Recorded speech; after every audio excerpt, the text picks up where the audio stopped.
మనం తగ్గించుకుంటాం దీన మనస్సుతో. ఎవరు ఉన్నారు మాకు ఈ లోకంలో,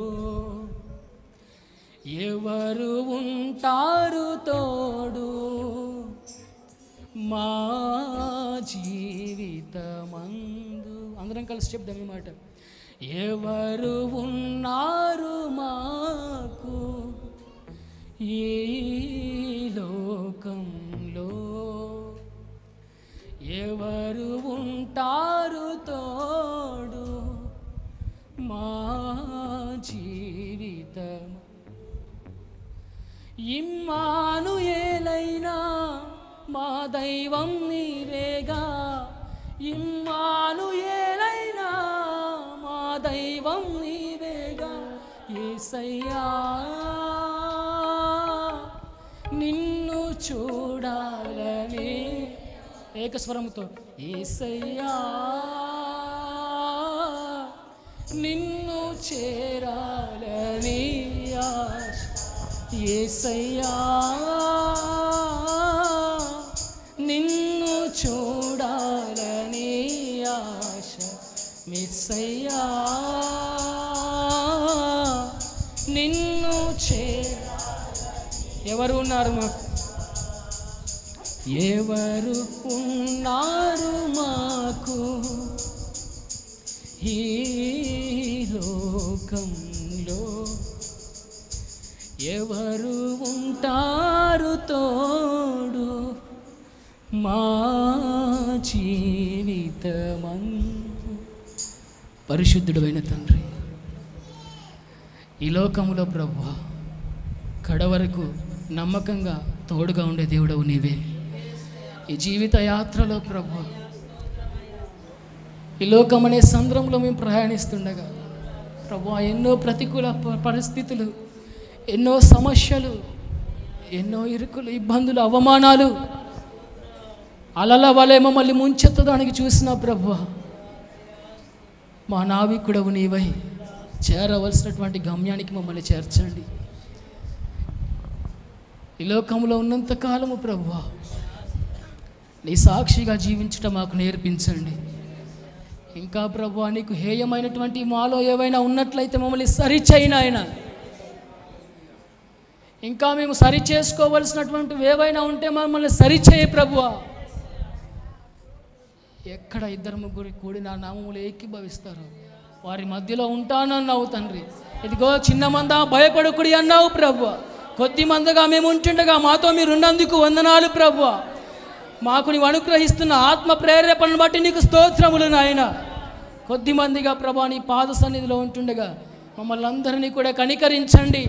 మమ్మల్ని అందరినీ కూడా నీవు హెచ్చరించు ప్రభువా. మమ్మల్ని అందరినీ కూడా నీవు గద్దించు నాయన.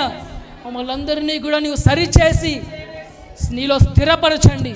నీ పాద సన్నిధిలో ఉన్నటువంటి మమ్మల్ని అందరినీ కూడా ఈ సమయంలో దర్శించి బలపరచుమని మమ్మల్ని అందరినీ కూడా ప్రభువా నీ సన్నిధికి సమర్పించుకుంటుండగా మా అందరి ప్రవర్తన అంతటిపైన నీవే అధికారివై ఉండి నీ సన్నిధికి లోబడుతున్నటువంటి మమ్మలను సంపూర్ణముగా నీవే దర్శించి బలపరిచి నూతనమైనటువంటి బలాభివృద్ధి కలుగజేయమని మహిమ ఘనత ప్రభావములు నీకే చెల్లిస్తూ యేసుక్రీస్తు నామం పేరట ఈ ప్రార్థన విజ్ఞాపనను ఆరాధనను సమర్పిస్తున్నాము తండ్రి. ఆమెన్. బిగ్గరగా చెప్దాము ఆమెన్. దేవునికి స్తోత్రం. హల్లెలూయా. దేవుని నామానికి మహిమ కలుగునుగాక. కూర్చుందాం, అందరం కూడా కూర్చుందాం.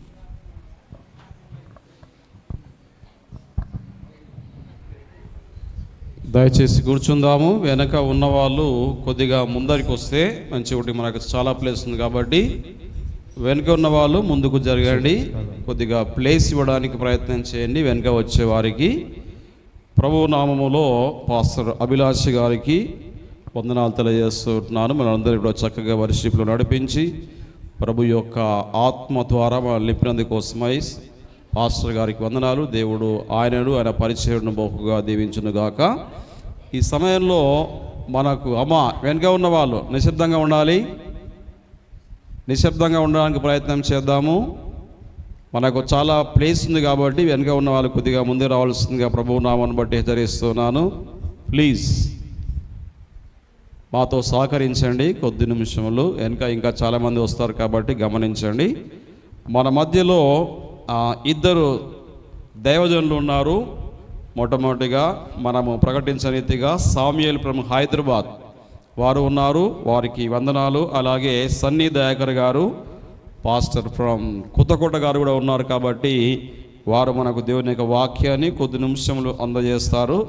కాబట్టి మొట్టమొదటిగా సన్నీ దయాకర్ గారు వాక్యాన్ని అందజేసిన తర్వాత మన యొక్క ముఖ్యమైనటువంటి వర్తమానికులు సామ్యుయేల్ గారు దేవుని వాక్యాన్ని అందిస్తారు. దానికంటే ముందుగా మనము ప్రార్థన సహాయాన్ని కోరుకుందాము. మన మధ్యలో పాస్టర్ ఏలియా గారు ఈ యొక్క వర్తమానం కోసమై మనల్ని ప్రార్థనలు నడిపిస్తారు. పాస్టర్ గారికి సమయం ఇస్తున్నాను.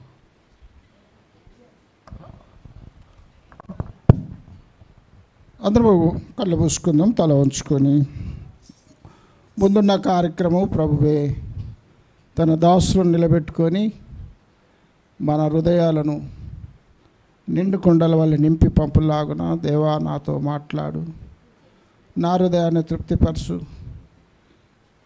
అయా, నీ దాసుని నీ ఆత్మచేత అభిషేకించని అందరం ఏక మనస్సు ఏక భావం కలిగి తన దాసులను తన ఆత్మచేత అభిషేకించినట్లు మనమందరం ప్రార్థన చేసుకుందాం. పరిశుద్ధుడు అయిన మా తండ్రి, ప్రేమ కలిగిన మా యేసయ్య, దయ కలిగిన మా తండ్రి, ఇదొక మాకు శుభదినముగా, రక్షణ దినముగా, ఆరాధన దినముగా, ఆనంద దినముగా, ఉపవాస దినముగా తండ్రి మనం ఎంచుకొని నీ పాసనదికి వస్తున్నాం, ప్రార్థిస్తున్నాం, స్తుతి చెల్లించుకుంటున్నాం. ప్రభువా యేసయ్యా, మరింతసేపు కొంత సమయం ప్రభా మరి పాటల ద్వారా, ఆరాధన ద్వారా నైనా నీ ప్రియ బిడ్డలంతా నిన్ను గణపరచడానికి ఇచ్చిన ఈ గొప్ప తరుణాన్ని, అవకాశాన్ని బట్టి స్తోత్రములు, వందనాలు చెల్లిస్తున్నాం. ఈ ఆరాధనలో పాలు పొందిన నీ బిడ్డలందరినీ దీవించమని, ఆశీర్వదించమని ప్రార్థన చేస్తూ స్తుతి చెల్లించుకుంటున్నాం. ప్రభు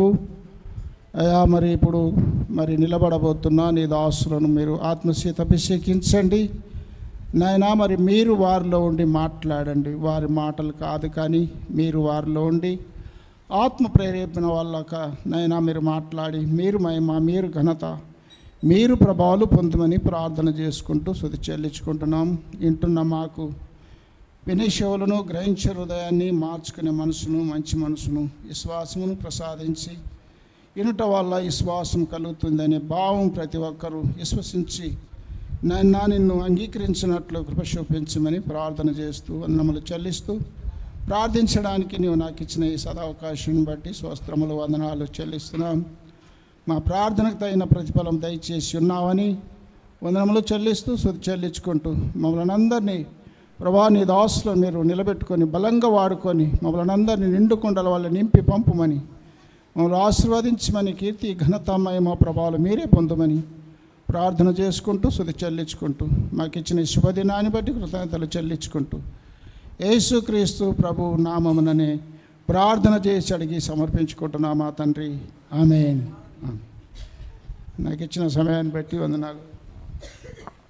ప్రార్థించినటువంటి పాస్టర్ ఏలియా గారికి వందనాలు. దేవుడు వారిని దీవించును గాక. ఈ సమయంలో దేవజనులు సన్నీ దయాకర్ గారు మన మధ్యలో ఉండడం చాలా సంతోషకరము. దేవుని వాక్యాన్ని వాళ్ళు కొద్ది నిమిషములు మన మధ్యలో అందిస్తారు. చప్పట్లు కొడుతూ మనం వారిని ఆహ్వానిద్దాము గట్టిగా. ఈ సమయంలో సమయాన్ని పాస్టర్ గారికి అప్పగిస్తున్నాం. Praise the lord. దేవుని నామానికి మహిమ కలుగును గాక. సమయం ఇచ్చిన పాస్టర్ గారులకు, సంఘం పెద్దలకు, అదేవిధంగా వేదిక పైన కూర్చున్న ప్రతి వారికి నా హృదయపూర్వక వందనాలు. సంఘంలో వచ్చిన ప్రతి వారిని కూడా నేను పేరు పేరు పడుతున్న మీకు అందరికీ నేను వందనాలు చెల్లిస్తున్నాను. యాక్చువల్గా నేనేం ప్రిపేర్ అయ్యి రాలేదు, కానీ దేవునికి స్తోత్రము. దేవుని పని కాబట్టి ఈ పనిలో మనం అందరం పాల్గొన్నాం కాబట్టి ఆయన మాటలు కాసేపు ధ్యానించడానికి దేవుడిచ్చిన ఈ అవకాశాన్ని బట్టి నేను దేవునికి ఎంతో వందనాలు చెల్లిస్తున్నాను. హల్లెలూయా, హల్లెలూయా. సో నా పరిచయము ఆల్రెడీ బ్రదర్ గారు ఇచ్చేసినారు. సో నా పరిచయం కన్నా ఎక్కువగా ముఖ్యమైన పరిచయము మన యేసుక్రీస్తు గురించి మనము చెప్పడము. సో కాబట్టి ఈరోజు మన లేఖనాలను మనం ఒకవేళ చూస్తే ఫిలిప్కు రాసిన పత్రిక 2వ అధ్యాయము, ఫిలిపియులకు రాసిన పత్రిక 2వ అధ్యాయము 12వ వచనం మనము చదువుదాం.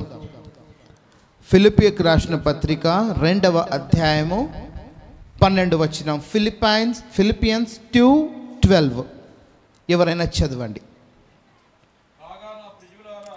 కాగా మీరు ఎల్లప్పుడూ విధేయులైన ప్రకారము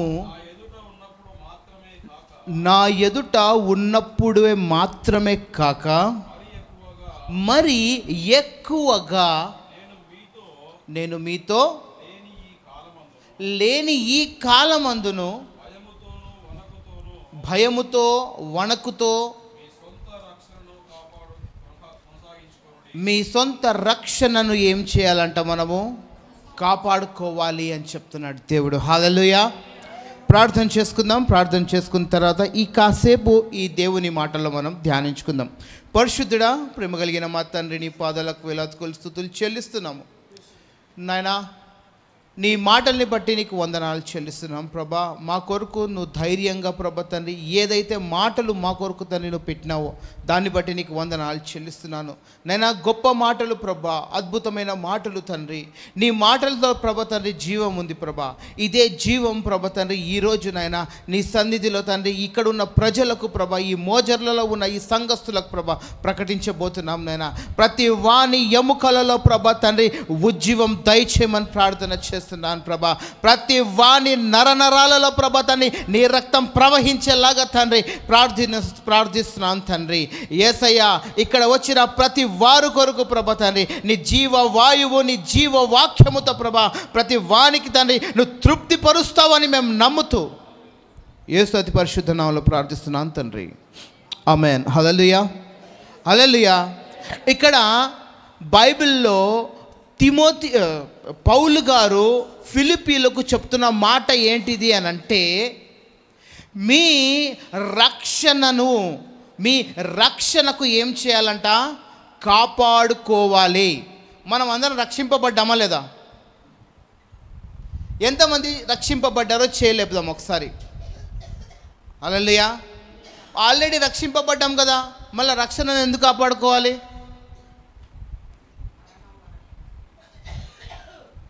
బాప్తిజం తీసుకున్నాం కదా, పరలోకం వచ్చేసింది కదా, అంతేనా? అంటే బాప్టిజం తీసుకున్నాం, పరలోకం వచ్చేసింది, అంతే కదా. బాప్టిజం తర్వాత ఏ పనైనా చేసుకోవచ్చు కదా. మన పని మనం చేసుకోవచ్చు, అబద్ధాలు మాట్లాడుకోవచ్చు, తిరగొచ్చు, తాగొచ్చు, ఎంజాయ్ చేయొచ్చు, ఏదైనా చేయొచ్చు. ఎందుకంటే మనకు ఆల్రెడీ బుకింగ్ అయిపోయింది పరలోకంలో. ఏంటిది? బాప్టిజం అనే ఒక నిబంధన. నమ్ముతారా? నువ్వు రక్షింపబడ్డావు అని అంటే దేవునికి నీకు ఒక సంబంధం ఏర్పాటు జరిగింది. ఇక్కడి నుంచి సంసారం అనేది ప్రారంభం అవబోతుంది. హల్లెలూయా, హల్లెలూయా, హల్లెలూయా. నీకు నీ భార్యకు పెళ్ళైపోయిందంటే కాదు పని. దీని తర్వాత పిల్లలు ఉన్నారు, సంసారం ఉంది. ఆ జీవితంలో ఉడుకు దుడుకులు ఉంటాయి, కష్టాలు ఉంటాయి, సుఖం ఉంటాయి, ఏడుపులు ఉంటుంది, రోదన ఉంటుంది, ఆనందం ఉంటుంది. కానీ చివరి వరకు నువ్వు కొనసాగించినావు అనుకో, నీ దాంపత్య జీవితానికి ఒక విలువ, నీ దాంపత్య జీవితానికి ఒక పరువు. ఆ పరుగు ముట్టించే వరకు నువ్వు ఒక మంచి భర్తగా, మంచి భార్యగా, మంచి కుటుంబముగా, ఒక మంచి సంసారం కలిగిన ఒక కుటుంబముగా నువ్వు నిలబడతావు. అలానే దేవుడు చెప్తున్న మాట ఏంటి తెలుసా? నీ రక్షణను నువ్వు ఏం చేయాలంట? కాపాడుకోవాలి.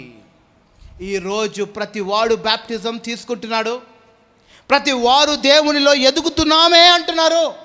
ఈ సంఘము దాటి కాస్త బయటకెళ్ళి మన ఇంట్లో మనం ఎప్పుడైతే చేరుతామో మనం రక్షణను మర్చిపోతూ ఉంటాము. ఎక్కడో ఏదో ఆలోచనలతో, ఎక్కడో ఏదో సరదాలతో, ఎక్కడో ఏదో తలంపులతో మన రక్షణను మనము పోగొట్టుకుంటా ఉంటాము. దేవుడు పక్కన ఉండి దేవుడు ఏమంటున్నాడు తెలుసా? బిడ్డా, నువ్వు సంఘంలో ఎలా అయితే పవిత్రంగా ఉంటావో సంఘం బయట కూడా అలానే పవిత్రంగా బ్రతుకుమని చెప్తున్నాడు. పౌలు గారు అదే మాట మాట్లాడుతున్నాడు. ఏం మాట్లాడుతున్నాడు ఒకసారి మనం చదువుదాం. Read that word again, 12th words. కాగా నా చదువునానా, మీరు ఎల్లప్పుడును ఎల్లప్పుడును ఎల్లప్పుడును అంటే దానికి అర్థం ఏంటి తెలుసా? కూర్చున్నప్పుడు, నిలబడుతున్నప్పుడు, నడుస్తున్నప్పుడు, పడుకునేటప్పుడు, తింటున్నప్పుడు, తాగుతున్నప్పుడు, మాట్లాడుతున్నప్పుడు, చూస్తున్నప్పుడు, వింటున్నప్పుడు, ఎల్లప్పుడూ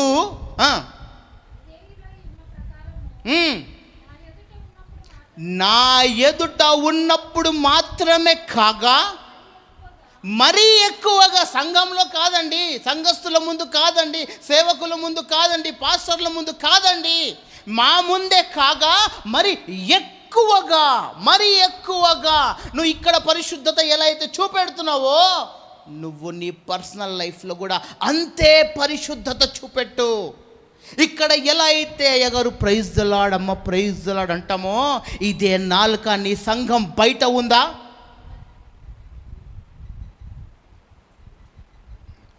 అందరికీ బ్రదర్ సిస్టర్ అంటున్నాము, బయటకు వెళ్ళిన తర్వాత ఆ ఎగతాళి మాటలు మానకుండా నువ్వు ఉండగలుగుతున్నావా?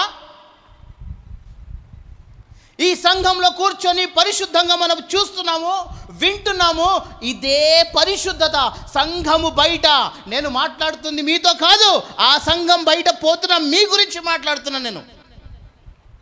ఈ గడప దాటి ఎప్పుడైతే మనం బయట పోతామో మన ప్రవర్తనలో ఎంత మార్పులు ఉన్నాయి అనేది మనం ఆలోచించుకోవాలి. Yes, exactly, we have to self check our self. మనకు మనము పరిశోధించుకోమని చెప్పి పౌలు గారు ఎన్నోసార్లు చెప్పారు.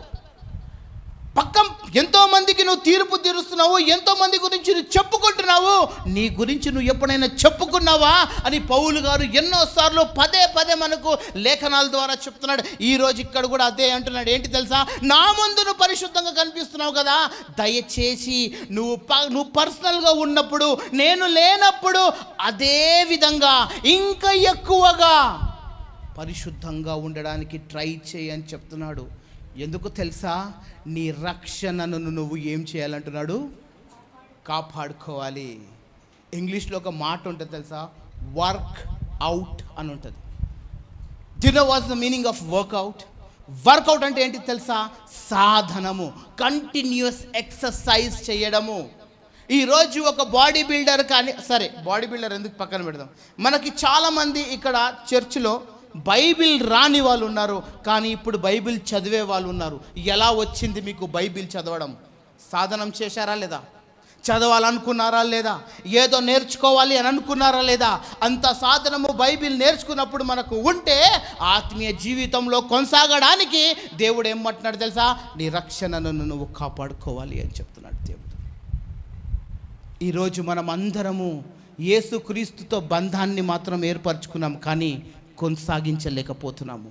ఆ కొనసాగించలేకపోతున్నామే కాబట్టి ఈరోజు క్రైస్తవ జీవితము చెల్లాచెదరంగా మారిపోతుంది. దేవుడే లేడనే భయం భక్తి లేకుండా బతికే క్రైస్తవులు ఈరోజు సమాజంలో మనకు ఉన్నారు. ఒకప్పుడు సేవకుడు, ఒకప్పుడు గొప్ప ప్రవక్త, ఒకప్పుడు గొప్ప దేవుని కొరకు పనిచేసేవాడు, ఈరోజు ఎక్కడున్నాడు? అప్పుడున్న ప్రేమ ఇప్పుడు ఉందా? ప్రకటన గ్రంథంలో చెప్తున్న మాట, నీ మొదటి ప్రేమ నువ్వు కోల్పోయావని చెప్తున్నాడు దేవుడు మనకు. Yes, we are forgetting the first love. మా మొదటి ప్రేమను కోల్పోయావని చెప్తున్నాడు యేసుక్రీస్తు. ఈరోజు అందుకనే మనకు దేవుడు ఒక మంచి మాట చెప్తున్నాడు, నీ రక్షణను నువ్వు కాపాడుకోవాలి. This one okay.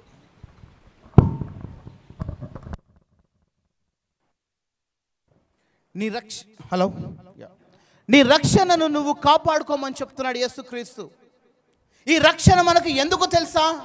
ఆలోచించండి అండి. మీరు కొరడా దెబ్బలు తిన్నారా? మీరు ముళ్ళ కిరీటం పెట్టుకున్నారా? మీరు చేతులకు మేకు సూదులు గుచ్చిపించుకున్నారా? మీరు 150 బరువు ఉన్న సిలువను మోసారా, తిరిగారా, రక్తాన్ని కార్చారా? ఆ దెబ్బ పైన దెబ్బ. రీసెంట్గా నాకు ఒక యాక్సిడెంట్ అయింది ఈ చెయ్యి పైన. ఆ చెయ్యి రాసుకోపోతేనే అమ్మా అయ్యా అని అనుకున్నాము. ఒక దెబ్బ, ఆ దెబ్బ పైన మరో దెబ్బ, ఆ దెబ్బ పైన మరో దెబ్బ, ఆ దెబ్బ పైన మరో దెబ్బ, అలా దెబ్బలు పడుతూ పడుతూ పడుతూ పడుతూ పడుతూ ఈపు దున్నబడింది అంటున్నాడు. ఆయన గాయములో ఎంత నొప్పి ఉందో ఒకసారి అర్థం చేసుకోండి. ఆ రక్షణ భాగ్యాన్ని మనం కాపాడుకోవాలన్నా వద్దా చెప్పండి? ఆ రక్తాన్ని మనం కాపాడుకోవాలన్నా వద్దా చెప్పండి?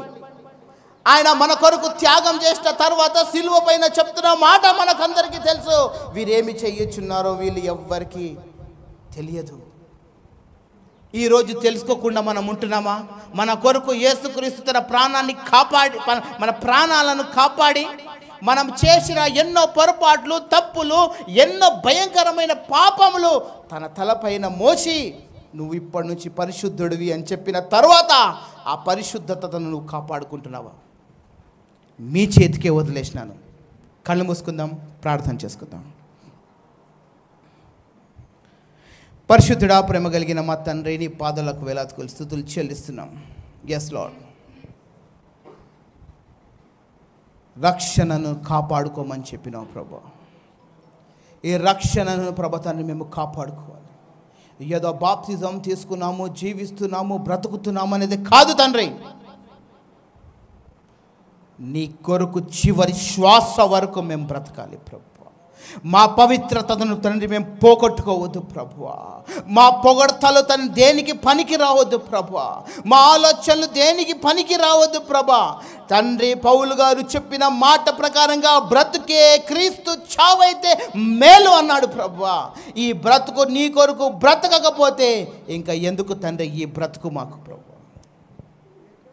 నాయనా, ఈరోజు ఈ సంఘంలో ఒక సవాలు విడిచి వెళ్తున్నాను ప్రభువా. వాళ్ళ ఆత్మీయ జీవితాన్ని ప్రభాతాన్ని నువ్వు కాపాడుతావని నమ్ముతున్నాను ప్రభా. నీ పరిశుద్ధాత్మ శక్తి బలముతో ప్రభా వాళ్ళ హృదయంలో తండ్రి ఆ విత్తనాన్ని నాటుమని ప్రార్థన చేస్తున్నాను యేసయ్య. అది పండాలి, వృక్షంగా మారాలి, మహావృక్షంగా మారి ఫలింపచేసే తండ్రి ఒక మహావృక్షంగా మార్చుమని ప్రార్థన చేస్తూ యేసు అతి పరిశుద్ధ నామములో ప్రార్థిస్తున్నాం తండ్రి. ఆమేన్.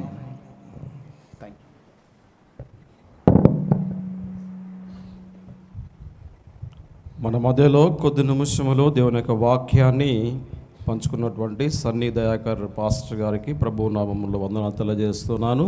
దేవుడు వారిని వారి పరిచయం దీవించును గాక.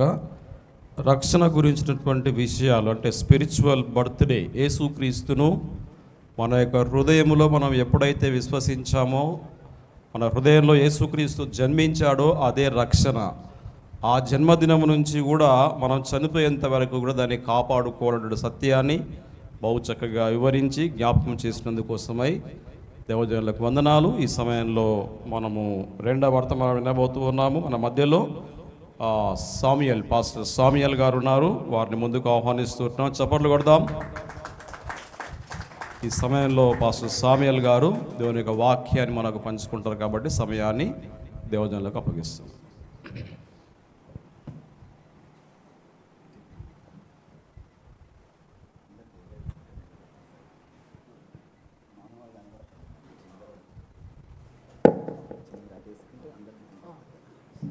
హల్లెలూయా.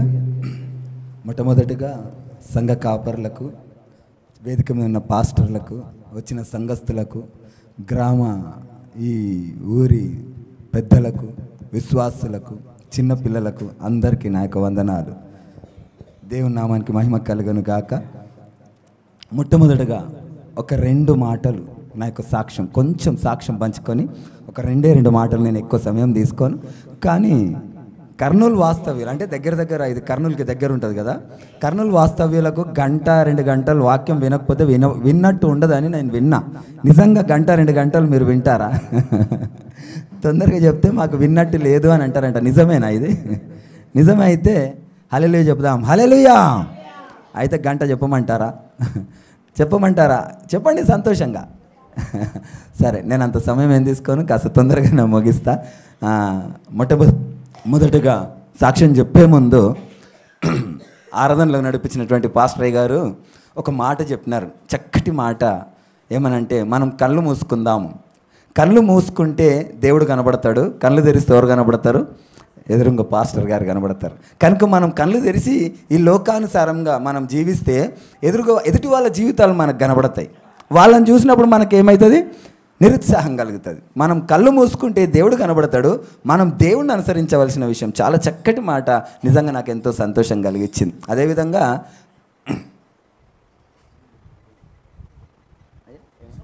రీసౌండ్ దగ్గర పెట్టుకున్నందుకు అట్లా వస్తున్నట్టుంది, కొంచెం రీసౌండ్.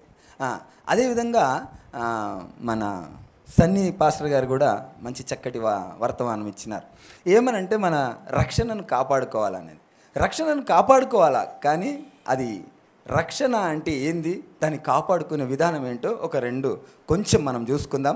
మొట్టమొదటిగా నా సాక్ష్యం చెప్తా. నేను మొట్టమొదటిగా ఈ ఊరికి 1992లో ఈ ఊరికి అల్లుడిగా నేను ఈ ఊరికి రావడం జరిగింది. 1992లో సుమారుగా 32 సంవత్సరాలు అనుకుంటా. అయితే నేను ఇక్కడ ఈ ఊరికి వచ్చి నేను వివాహం చేసుకున్నప్పుడు నేను లోక సంబంధిగా జీవిస్తూ ఉన్నా.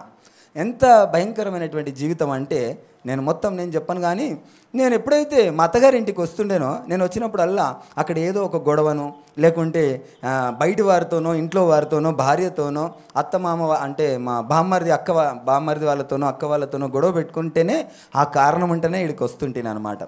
అయితే అలాంటి ఆ యొక్క తత్వము, అలాంటి ఒక జీవితం నాది ఉండే. భయంకరమైనటువంటి దుర్భరమైనటువంటి స్థితి నాది. అయితే నేను ఎప్పుడు అనేక సార్లు అక్కడ గొడవ పెట్టుకున్నప్పుడు, నేను ఇక్కడికి అక్కడ పోలీసు వాళ్ళ బాధతోనో, లేకుంటే ఇంకా వేరే వాళ్ళ బాధతోనో నేను ఇక్కడికి వచ్చినప్పుడు మా అత్తగారి ఇంట్లో ఒక అసహ్యమైన చూపు చూస్తుండేవాళ్ళు. మా బామ్మర్ది ఒకరోజు నాకు మంచిగా గుర్తుంది. నేను ఒకరిని కొట్టినప్పుడు ఆయనకు 24 కుట్లు పడ్డాయి. అదే సమయంలో నా నెత్తి కూడా పగిలింది, నాకు 7 కుట్లు పడ్డాయి. అయితే నాకు ఇక్కడ ఇంత చిన్నగా ఎంట్రుకలు తీసేసి స్టిచెస్ వేసారు. నేను ఇక్కడికి వచ్చినప్పుడు మా బామ్మర్ది చూపులో నేను ఆ అసహ్యాన్ని నేను చూసిన. అయితే మాకేమనిపిస్తుంది అంటే, లోకంలో ఉన్నప్పుడు నేను ఇతరులను కొడుతున్నా, నేను ఇతరులపై పెత్తనం చెలాయిస్తున్నా, ఇతరులపై నేను పైచేయి సాధిస్తున్నా, నేను ఇతరులకు నేనంటే భయము, నేను ఇతరులకు నన్ను చూస్తే అదొక విధమైనటువంటి గౌరవం అనుకున్నాను. కానీ నా జీవితం నాశనానికి పోతుందని నేను పసిగట్టలేకపోయినా. నా జీవితం నాశనానికి పోతుంది. ఒకవేళ నేను మరణిస్తే నేను ఈరోజు నేను ఎక్కడ ఉంటుంటినో నాకే తెలియదు. నేను రక్షణలోకి వచ్చి 6 సంవత్సరాలు అవుతుంది. ఆ దేవుని సన్నిధికి వచ్చిన ఆ 6 సంవత్సరాలు ఒకవేళ నేను లోకంలో ఉండినంటే బహుశా నేను నరకానికి వెళ్ళేవాడినేమో. దేవుడికి ఆయన సంకల్పం ఏంటంటే, ఏ ఒక్క ఆత్మ కూడా నశించిపోవడం ఆయనకి ఇష్టం లేదు. కనుకనే ప్రతి ఒక్కరూ రక్షణలోకి రావాలని ప్రతి ఒక్కరికి సువార్తను ప్రకటిస్తూ ఉంటాడు. వినడము, చెప్పడం మన బాధ్యత, వినడం వినకపోవడము ప్రతి ఒక్కరి వ్యక్తిగతం.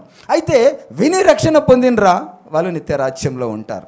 కనుక ఆ రక్షణ విన్నప్పుడు, లేకుంటే ఎవరైనా చెప్పినప్పుడు మనం రక్షణను తీసుకుంటున్నాం కదా. నిజంగానే రక్షణ అంటే ఏంది అంటే బ్యాప్టిజం. ఆ బ్యాప్టిజం తీసుకున్న తర్వాత మన విశ్వాసాన్ని, మన నిరీక్షను, మనం రక్షణను ఎలా కాపాడుకోవాలి. అయితే రక్షణ అంటే ఏంది, కాపాడుకోవడం అంటే ఏందో మనం ఒకసారి చూసుకుందాం.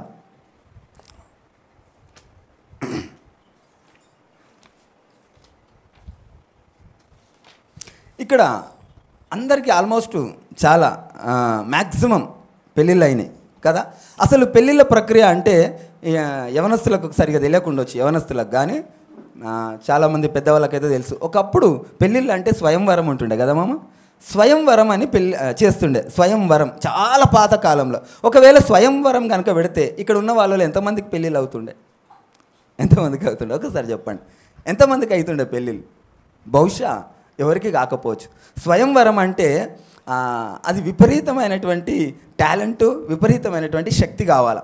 ఒకరితోని కుస్తీ కొట్లాడడమో, లేకుంటే ఒకరిని యుద్ధంలో కత్తితోని కొట్లాడడమో, లేకుంటే బాణంతోని ఆ శత్రువుని జయించడమో, లేకుంటే నీళ్ళలో చూస్తూ పైన బాణం వేయటమో, ఇలాంటి అనేక విధమైనటువంటి ప్రక్రియలో ఆ యొక్క పోటీలో నెగ్గి పెళ్ళిళ్ళు చేసుకోవాలి. నిజంగా అలాంటి పోటీలో పెడితే ఇక్కడ ఎంతమందికి పెళ్ళిళ్ళు అవుతాయి, ఇప్పుడు ఎవరికి ఎంతమందికి అవుతాయో ఒకసారి మనం ఆలోచించాలి. అయితే ఈ పోటీలు పడి పెళ్ళిళ్ళు చేసుకోకుండా, ఆ పోటీలు పడి పెళ్ళిళ్ళు చేసుకునే వాళ్ళు లేరు కదా, అందరూ పెళ్ళిళ్ళు చేసుకుంటారు కదా. మరి అదేవిధంగా ఆత్మీయ జీవితంలో కూడా అలాంటి పోటీ పాతది ఉందా, లేకుంటే అలాంటిది లేదా? లేకుండానే పెళ్ళిళ్ళు ఈజీగా అయిపోతున్నాయి అంటే వాస్తవంగా పాత జీవితంలో పురాతన కాలంలో ఆ యొక్క స్వయంవరం ఏ విధంగా అవుతుండేనో ఈ ఆత్మీయ జీవితంలో కూడా స్వయంవరం లాంటి జీవితాలు మనలో ఉన్నాయి. అంటే మనం ఆ స్వయంవరానికి వెళ్ళి ఆ యొక్క యుద్ధ నీతిని మనం ఏ విధంగా జయించాలో కూడా వాక్యంలో కనబడతా ఉంటాయి. ఆ విషయాన్ని మనం గ్రహించకపోతే మనకు నిత్యరాజ్యం లేదు, ఆ దేవాది దేవుడు మనల్ని వివాహం చేసుకోడు. అయితే ఒక మాస్టర్ గారు ఏమన్నారట, బోర్డు పైన లెక్కలు వేస్తూ ఉన్నాడట, అన్ని లెక్కలు రాస్తూ ఉన్నాడు. ఇటు వెనకకి తిరిగి చూసినప్పుడు అక్కడ ఒక ఇద్దరు పిల్లలు ముచ్చట పెడతా ఉన్నారు. సరిగా వినండి దయచేసి. ఎంతో ప్రయాసపడి ఈ మీటింగ్లు అన్నీ పెట్టిండ్రు. మీ అమూల్యమైన సమయాలను మీరు ఆ యొక్క దేవుని సన్నిధికి వచ్చారు. ఆ అమూల్యమైన సమయాన్ని ఆ యొక్క జాగ్రత్తగా వింటే అవి మనకు చచ్చే వరకు కూడా అవి ఉపయోగపడతాయి. చాలామంది అమూల్యమైనటువంటి పనులు వదులుకొని వచ్చారు. కొంతమంది బర్రెలను వదిలిపెట్టి వచ్చారు, కొంతమంది గొర్రెలను వదిలిపెట్టి వచ్చారు, కొంతమంది హాస్పిటల్లను వదిలిపెట్టి వచ్చారు, కొంతమంది ఇంకా ఆ యొక్క కూలిని వదులుకొని వచ్చారు. కానీ ఏం సంపాదించుకుంటారు? పరలోక ధనాన్ని సమకూర్చుకుంటారు. కనుక ఆ విషయాన్ని గ్రహించండి. పరలోక ధనం సమకూర్చుకోవాలంటే మనం వచ్చినప్పుడు ఆ విన్న మాటలు సరిగా మనము ధ్యానించాలి. అయితే ఆ మాస్టర్ గారు బోర్డు పైన లెక్కలు వేస్తూ ఉంటే ఆ ఇద్దరు పిల్లలు మాట్లాడుతూ ఉంటే వెనుకకు తిరిగి చేసి వీళ్ళు నేను చెప్పేది వింటలేరని ఇటు రమ్మని చెప్పేసి వాళ్ళు పిలిచినప్పుడు వాళ్ళిద్దరు లేచి నిలబడ్డారు. ఈ లెక్క నేను ఇప్పటిదాకా చెప్పినా ఏందో ఆ లెక్క చెప్పండి రా అన్నాడు. అంటే అందులో దోస్తులు ఉంటారుగా చుట్టుపక్కల చిన్నపిల్లలు, వాళ్ళని అడిగిండట ఎంతరా అని ఇట్లా అడుగుతుంటే వాడు 12 అన్నాడట. 12 సార్ అన్నాడంట. 12 సార్ అనంట. సరే వీడు లెక్క చెప్పిండు, రారా చేసి చూపి బోర్డు పైన అన్నాడంట. బోర్డు దగ్గరికి వచ్చేసరికి అది ఎట్లా చేయాలనో తెలియదు, జస్ట్ 12 వేసేసిండు. అయితే ఎట్లొచ్చిందిరా 12 క్వశ్చన్కి ఆన్సరు 12 ఎట్లొచ్చిందిరా అని అడిగిండు. తెల్లముఖం వేసిండు. అయితే 2 దెబ్బలు కట్టె తీసుకొని పట్ట కొట్టి నువ్వు వింటలేవు ఆడ నీకు ఓడో చెప్పిండు అనేసి వాడిని 2 దెబ్బలు కొట్టి పంపించిండట. అయితే ఈరోజు మనకు ఆన్సర్ తెలిసింది కానీ ఆ విధమైనటువంటి ప్రక్రియ మనకు తెలియలేదు. ఇప్పుడు యేసు ప్రభు రక్షకుడు అని తెలిసింది కానీ ఆ యొక్క మర్మం మనకు తెలియలేదు, ఆ యొక్క సత్యం మనకు తెలియలేదు. ఆ లెక్క ఏ విధంగా అయితే 12 ఎట్లొచ్చిందో మనకు తెలియాలా. తెలియకపోతే మాస్టర్ కదా దెబ్బలు తిన్నట్టు మనము దేవునితో దెబ్బలు తింటాం.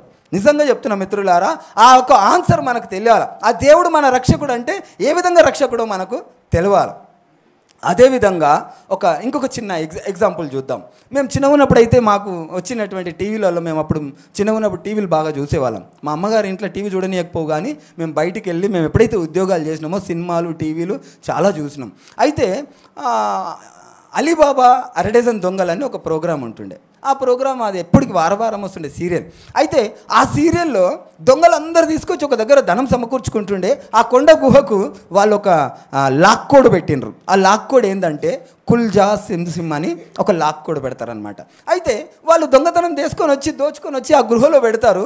ఆ మాట చెప్పినప్పుడు అది ఓపెన్ అవుతుంది, మళ్ళీ ఆ మాట చెప్పినప్పుడు వీళ్ళు వెళ్ళిపోతుండే. అయితే ఒక వ్యక్తి పేదవాడు ఆయన చూసినప్పుడు ఆ మాట విని ఆ మాట మళ్ళీ అదే గుహ దగ్గరికి వెళ్ళి కుల్జా సింసిమ్ అంటాడు. అనేసి ఆ యొక్క గుహ ఓపెన్ అయినప్పుడు కొంచెం అంత ధనాన్ని తీసుకొని వెళ్ళిపోతాడు, మంచి హ్యాపీగా సెటిల్ అయిపోతాడు. అయితే వాళ్ళ ఫ్రెండ్ ఒకడు అడిగి, అరే ఏమైందిరా నువ్వు ఇటువంటి ధనం ఎట్లొచ్చింది నీకంటే ఆ పిల్లగాడు కూడా సేమ్ ఆయనకు చెప్తే ఆయన అక్కడికి వెళ్ళి ఓపెన్ అయ్యేంత మటుకు ఆ మాట గుర్తుంటుంది. లోపలికి వెళ్ళిన తర్వాత ఆ బంగారాన్ని చూసి ఆ మాట మర్చిపోయి కుల్జా సింసిమ్కి బదులు వేరే మాట అంటాడు. ఏదో మాట అంటే అది ఓపెన్ కాదు. కుల్జా సింసిమ్కి బదులు బహుశా కూర్చో సింసిమ్ అని ఉండొచ్చు, నిల్చో సింసిమ్ అని ఉండొచ్చు, లేకుంటే కొన్ని నీళ్ళు సింసిమ్ అని ఉండొచ్చు కదా. వాస్తవంగా ఏదో ఒకటి అన్నాడు కానీ అది ఓపెన్ అవుతలేదు. ఎందుకు ఓపెన్ అవుతలేదు? ఆ లాక్ కోడ్కి స్పష్టత కావాలా కదా. ఆ లాక్ కోడ్కి ఏం కావాలా? ఖచ్చితంగా కుల్జా సింసిమ్ అని అంటేనే అది ఓపెన్ అవుతుంది. కనుక ఈరోజు మన రక్షణను కాపాడుకోవాలంటే ఆ రక్షణ ఏంది, దానికి కావాల్సినటువంటి ఆ కోడ్ ఏందో మనము గ్రహించకపోతే మనము ఆ రక్షణను కాపాడుకున్న వాళ్ళం కాము. కనుక ఆ విషయాన్ని మనం ఒక 2 మాటలు నేను ఎక్కువ సమయం తీసుకోను, దయచేసి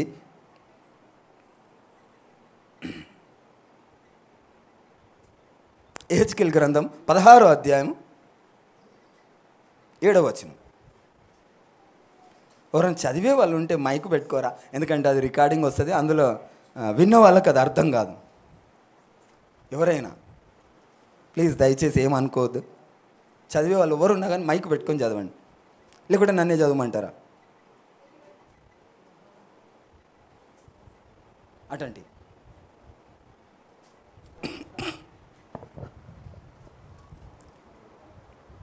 7వ వచనం.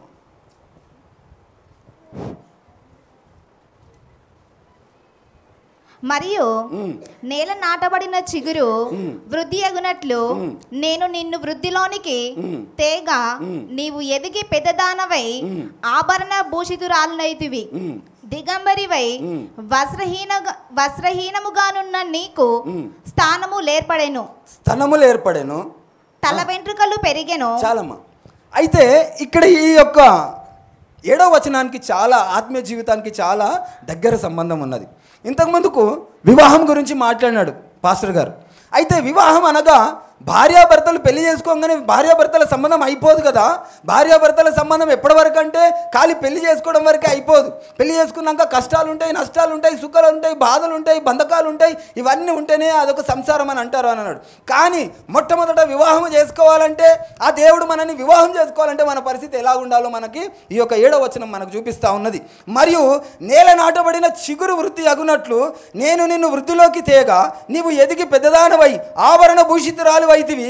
దిగంబరివై వస్త్రహీనముగానున్న నీకు స్తనములు ఏర్పడెను, తల వెంట్రుకలు కలిగాను. కింద ఇంకా 8వ వచనంలో చూసుకుంటే ఆయన మనల్ని చూసినప్పుడు మనం అవమానము కలగకుండా ఉండడానికి ఆయన మనల్ని ఏం చేసుకుండట, ఆయన వివాహం చేసుకుండట. అయితే ఆ వివాహం చేసుకోవాలంటే మొట్టమొదటి 7వ వచనంలో ఏమంటుండు, ఒక స్త్రీని పోలుస్తుండు మనని. మనం ఒక సంఘం దేంతో పోలుస్తున్నా అంటే ఒక కన్యకతో పోలుస్తూ ఉన్నాడు. ఒక కన్యక అంటే చిన్న పాప పుట్టి పెద్దగయ్యే వరకు, వివాహం జరిగే వరకు ఆమెలో ఎలాంటి మార్పులు వస్తాయో అలాంటి మార్పు విశ్వాసికి రాకపోతే ఆ దేవాది దేవుడు మనల్ని వివాహం చేసుకోనని అంటున్నాడు. ఆ యొక్క స్త్రీ చిన్నగా ఉండి ఆమెకు ఏ విధమైనటువంటి మార్పులు ఈ యొక్క శారీర సంబంధమైనటువంటి ఆ మార్పులు కనుక రాకపోతే వివాహం చేసుకుంటారా? దయచేసి మీ పెద్ద మనుషులు ఉన్న వారికి అందరికీ తెలుసు, ఒక అమ్మాయి మెచ్యూర్ కాకపోతే పెళ్ళిళ్ళు అవుతాయా? మెచ్యూర్ కాకపోతే వివాహం కాదు. అంటే పెద్ద మనిషి కాకపోతే పెళ్ళి కాదు. అదేవిధంగా మన ఆత్మీయ జీవితంలో కూడా దేవుడు మాట్లాడుతున్నటువంటి 7వ వచనంలో మాట కూడా మన ఆత్మీయ జీవితంలో కూడా ఆడపిల్ల ఎదిగినట్టు మన ఆత్మీయ జీవితం ఎదగాలట. మన ఆత్మీయ జీవితం ఎదగకపోతే అంటే ఏ విధంగా ఎదగాల? ఫస్ట్ ఆఫ్ ఆల్ రక్షణ రావాలా. ఆ విధంగా ప్రతి ఒక్క విషయంలో కూడా ఎదగాల. మనం ఎక్కడున్నామో అక్కడనే ఉంటే మనం పరీక్షించుకోమని చెప్పేసి వెళ్ళిపోయాడు. కానీ ఆ పరీక్షలు ఎన్ని రకాలుగా ఉన్నాయి, ఏ విధంగా ఉన్నాయో మనకే వదిలేసిండు. ఇప్పుడు ఆ విషయాన్ని మనం గ్రహించకపోతే ఆడపిల్లను ఎందుకు పోలుస్తూ ఉన్నాడంటే అనేక చోట్ల పోల్చిండు దేవుడు. సంఘమును వధువులా పోల్చిండు. అనేక విధాలుగా మనని ఒక కన్యకతో పోల్చిండు. ఈ విధమైనటువంటి మార్పు మనలో కలగాల. నేను ఒకప్పుడు పాత జీవితం ఉండే, రోత జీవితం ఉండే, నేను ఎందుకు పనికిరాని జీవితం నాలో ఉండే. నాలో మార్పు రాకపోతే ఆయన నన్ను వివాహం ఎలా చేసుకుంటాడు? నాలో మార్పు రావాలా, పాత రోత జీవితం పోవాలా, పోవడంతో పాటు నాలో ఏం కావాలి, ఇంకా పరిశుద్ధత రావాలా. పరిశుద్ధత ఎలా వస్తుంది? నాలో నేను సంపాదించుకుంటే వస్తుందా, లేకుంటే ఆయనను హత్తుక్కుంటే వస్తుందా? ఆయనను అడిగితే వస్తుందా, లేకుంటే మనంతట మనమే సంపాదించుకోవాలా? ఆ విషయాన్ని మనం గ్రహించాల. ఎవరికైనా డబ్బులు కావాలంటే పోయి అడగాల కదా, అడిగితేనే డబ్బులు ఇస్తారు. కానీ దేవాది దేవుడు ఏమంటుండు, అడగడానికి కావాల్సినటువంటి ఆసక్తి ఇవ్వడానికి కలిగి ఉందట ఆయనకి. ఆయన ఏమంటుండు, మీరు అడగండి నేను ఇస్తానంటుండు. మనం అడగాల. మొట్టమొదటగా మనకు జ్ఞానము లేకపోతే అడగాల. మనకు ఆ యొక్క బలహీనతలను జయించలేకపోతే అడగాల. మనం బలహీనతను జయించమని అయ్యా నీ కాళ్ళు పట్టుకొని బ్రతిమలాడుతున్నా, నేను ఈ బలహీనతలను జయించలేకపోతున్నా, నన్ను జయింపజేయదేవా అంటే ఆయన జయింపజేస్తాడు. నాకు వాక్యం అర్థం కావట్లేదు నాయన, నాకు ఈ వాక్యమును నాకు అర్థం చేపిదేవా అంటే దేవుడు అర్థం చేపిస్తూ ఉంటాడు. కనుక ఆ విషయాన్ని గ్రహించాలి. అయితే కొన్ని విషయాలు మనం చూసుకుందాం. పరిశుద్ధ లేఖనంలో వాక్యం అంతా కూడా ఉన్నది ఉన్నట్టుగా చదువుకుంటే, ఉన్నది ఉన్నట్టుగానే చదవాలా, లేకుంటే వాక్యంలో ఏమైనా మర్మాలు ఉన్నాయా? మర్మాలు ఏమైనా ఉన్నాయమ్మా? చెప్పాలా? ఏం అమ్మా, మీరందరూ యవనస్తులు, రాబోయే తరానికి కాబోయే సంఘ కాపరులు. మీరందరూ ఒక స్త్రీలు కాదు, మీరు ఒక అగ్ని కణంలాగా మీరు మార్చబడాలా. మీరు సువార్త ప్రకటించాలా. ఎక్కడేసిన గొంగడు అక్కడనే ఉండకూడదు. అర్థమైందా? మీరు ఎదగాల. ఆ యొక్క కన్యక ఎదిగినట్టు మీరు ఎదగాల. మీరు ఎవరిని ఇట్లా కదిపినా కానీ మీలో ఆయన వాక్కు ఉండాలా, ఆయన సువార్త ప్రకటించాలా. నేను చిన్నప్పటి నుంచి, నేను 30 సంవత్సరాల నుంచి చూస్తున్నా, ఈ ఊర్లో నుంచి ఎవరు సేవకులు అయితే వెళ్ళిండ్రా? ఎవరూ లేవలేదు. మా మామ ఒక్కడే వెళ్ళిండు. మా మామ వెళ్ళిండు అంతే. మా మామనే చూసిన. ఇంకెవరున్నారు? కొడుకున్నాడు కదా, మామ బాగున్నాడు కదా, బాగుడు సేవకి వెళ్ళిండా? లేదు, మీరు ఒక్కరే. ఈ ఊళ్ళో మా మామయ్య ఒక్కడే సేవకి లేచిండు నిజంగా. అయితే స్త్రీలలో నేను చూడలేదు ఇంతవరకు.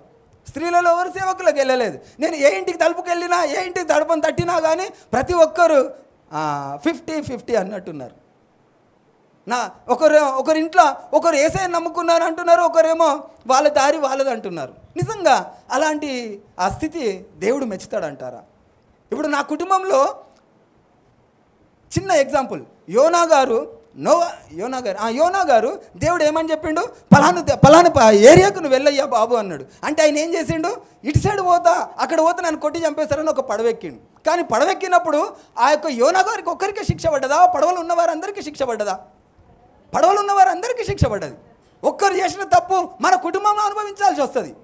కనుక ఆ తప్పు ఎవరిది? ఆ కుటుంబ పెద్దది. ఆ మాట వినకపోవడానికి కారణం ఎవరంటే ఆ కుటుంబ పెద్దది. ఇంకొక విషయం ఆలోచిస్తే, యేసేపు తండ్రి పేరు ఏం పేరు? యాకోబు గారు యేసేపు గారిని ఏం చేసిండట?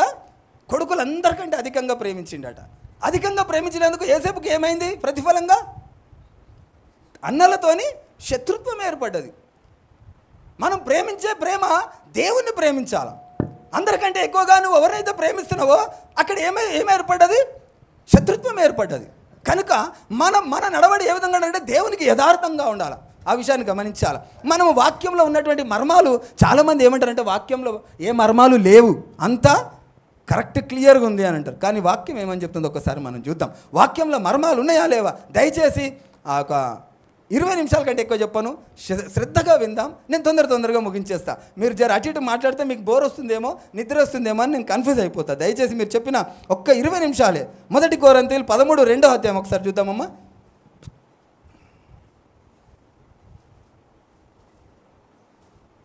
13:2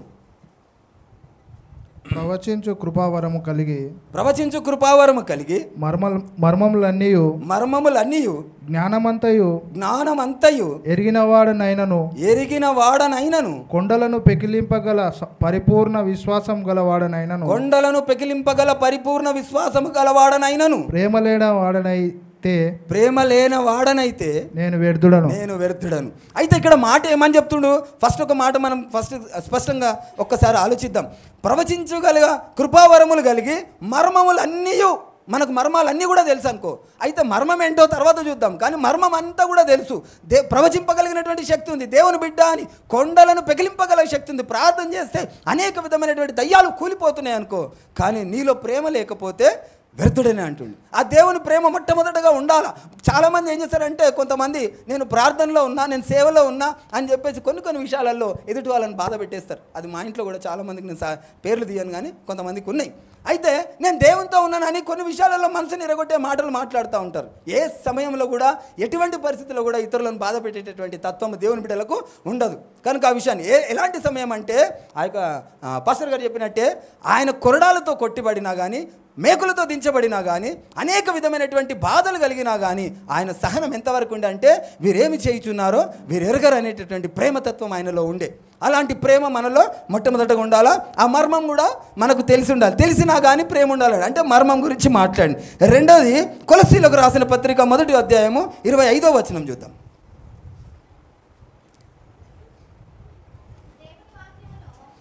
దేవుని వాక్యమును అనగా యుగయుగములోను తరతరములోను మరుగు చేయబడి ఉన్న మర్మమును సంపూర్ణముగా ప్రకటించుట. చాలా. అయితే ఇక్కడ 25వ రాయబడినటువంటి మాట ఏంటంటే, దేవుని వాక్యమును అనగా యుగయుగములలోను తరతరములలోను మరుగు చేయబడి ఉన్న మర్మమట. యుగయుగముల నుండి కూడా ఆ వాక్యము మర్మమై ఉన్నదట. మేము పెద్ద మనుషులు దయచేసి, మేము ఒక మాట ముందే మాట్లాడినా, నాకు తెలియదు, నాకు అంత జ్ఞానం లేదు, నేను తెలుసుకోలేనంటే అక్కడ దేవుని దగ్గర పోయినాక ఒప్పుకోడట. దేవుడు ఖచ్చితంగా ఇవి తెలుసుకోవడం మన బాధ్యత. అర్థమవుతుందా? మనకు ఆ లెక్క ఎట్లుందో అది మనం తెలుసుకోవాలి. తెలియకపోతే దేవుని అడిగితే ఖచ్చితంగా దేవుడు మనల్ని తెలియజేస్తాడట. పెద్ద మనుషులు దయచేసి నాకు అర్థం కాలేదు అనకూడదు. ఆ మర్మం అంటే ఏందో, ఆ వాక్యం అంటే ఏందో మీరు విన్నాక మళ్ళీ తర్వాత మీ సహోదరులను అడిగితే వాళ్ళు కొద్దిగా ఎక్స్ప్లెయిన్ చేస్తారు. చిన్నపిల్లలను అడిగితే, పెద్దవాళ్ళు మీకు మాకంటే ఎక్కువ జ్ఞానమే ఉంది కానీ మీరు ఆలోచించక ఆ యొక్క దాంట్లో కొంచెం వెనకబడి ఉంటారేమో అనిపిస్తుంది. అయితే ఆ యొక్క యుగయుగముల నుండి ఒక మర్మము దాగి ఉంది. ఆ మర్మం ఏంటో మనము తెలుసుకోవటం లేదు. మన పూర్వీకులు మనకు చెప్పినటువంటి మాటను మాత్రం మనం వింటున్నాం. మోజర్లలో ఒకప్పుడు మేము కొన్ని కథలు విన్నప్పుడు మా బామ్మరిది నాకు చెప్తుండే, మేము ఒకప్పుడు మాకు వర్గం ఉంటుండే, మా వర్గం పెద్ద టాప్ ఇక్కడ అని కొన్ని మాటలు చెప్తా ఉండే. అలాగ వాళ్ళు చెప్పినటువంటి మాటలు మాత్రమే మనకు వింటే సరిపోదు. మనం అధ్యయనం చేయాలి. అసలుగా ఆ పూర్వోపరాలను మనం పరిశీలించాలి. ఆ వాక్యాన్ని, ఆ మర్మం అంటే ఏమిటో మనము గ్రహించాలి. ఇక్కడ ఒక మర్మము, కొలసీలకు రాసిన పత్రికలో ఒక మర్మం గురించి మాట్లాడుతూ ఉన్నాడు. ఎఫెసీలకు రాసిన పత్రిక 6:19 ఒకసారి చూద్దాం.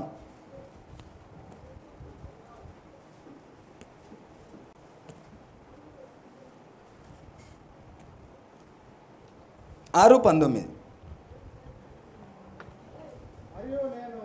మరియు నేను దేని నిమిత్తము రాయబారినై సంఖ్యలలో ఉన్నాను ఆ సువార్త మర్మమును ధైర్యముగా తెలియజేయుటకు నేను మాటలాడ నోరు తెరిచినప్పుడు చాలండి. అయితే ఇది మాట్లాడుతున్నది ఎవరంటే పౌలు గారు కదా. ఇంకా నేను మీకు ఎక్కువ పెంచాను, చాలా తక్కువ చెప్తా. మీరు అందరూ ఇక్కడ ఉన్న వాళ్ళందరూ కూడా వాక్యంలో ప్రావీణ్యులు, మీరెవరు కూడా తక్కువ కాదు. జస్ట్ నేను గుర్తు చేయడం కొరకే నేను మాట్లాడుతున్నాను, కానీ తెలియదు అనే ఉద్దేశంతో కాదు. జస్ట్ గుర్తు చేస్తున్నా. మనము ఒక దగ్గర ఎందుకు కూడుకుంటామంటే మనము బలపరుచుకొనడానికి, అంతేగాని ఇక్కడ ఎవరికి తెలియదు అని మాత్రం కాదు. దయచేసి అందరికీ ఒకసారి గుర్తు చేసే ప్రయత్నమే. అయితే ఈ పౌలు గారు మాట్లాడుతున్నటువంటి మాట ఏంటంటే, నేను దేని నిమిత్తము రాయబారినై సంఖ్యలలో ఉన్నాను. ఆయన ఒక విషయంలో రాయబారిగా వచ్చిండు. ఫస్ట్ పౌలు గారి జీవితం, ఆయన పేరు ఏంటంటే, పౌలు గారి పేరు సౌలు గారు. ఆయన ఎవరిని ఆరాధించేవాడంటే ఆయన యెహోవాను ఆరాధించేవాడు. క్రీస్తును వెంబడించిన వారిని, క్రీస్తు యేసు ప్రభుల వాడు దేవుడు అన్న వాడిని ఏం చేసేవాడు? ఆయన పొడిచి చంపేవాడు.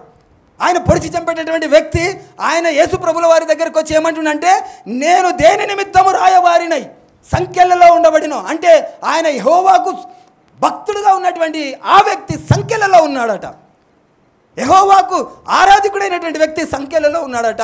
ఆయన ఆ సంఖ్యలలో నుండి విడుదల పొందిన విషయము మనం ఒకసారి గ్రహించాలి. అది ఆ డెప్త్లోనికి పోతే చాలా సమయం అయిపోతుంది. కనుక ఆయన ఏమంటాడంటే, పూర్వం నేను హింసకుడను దూషకుడను.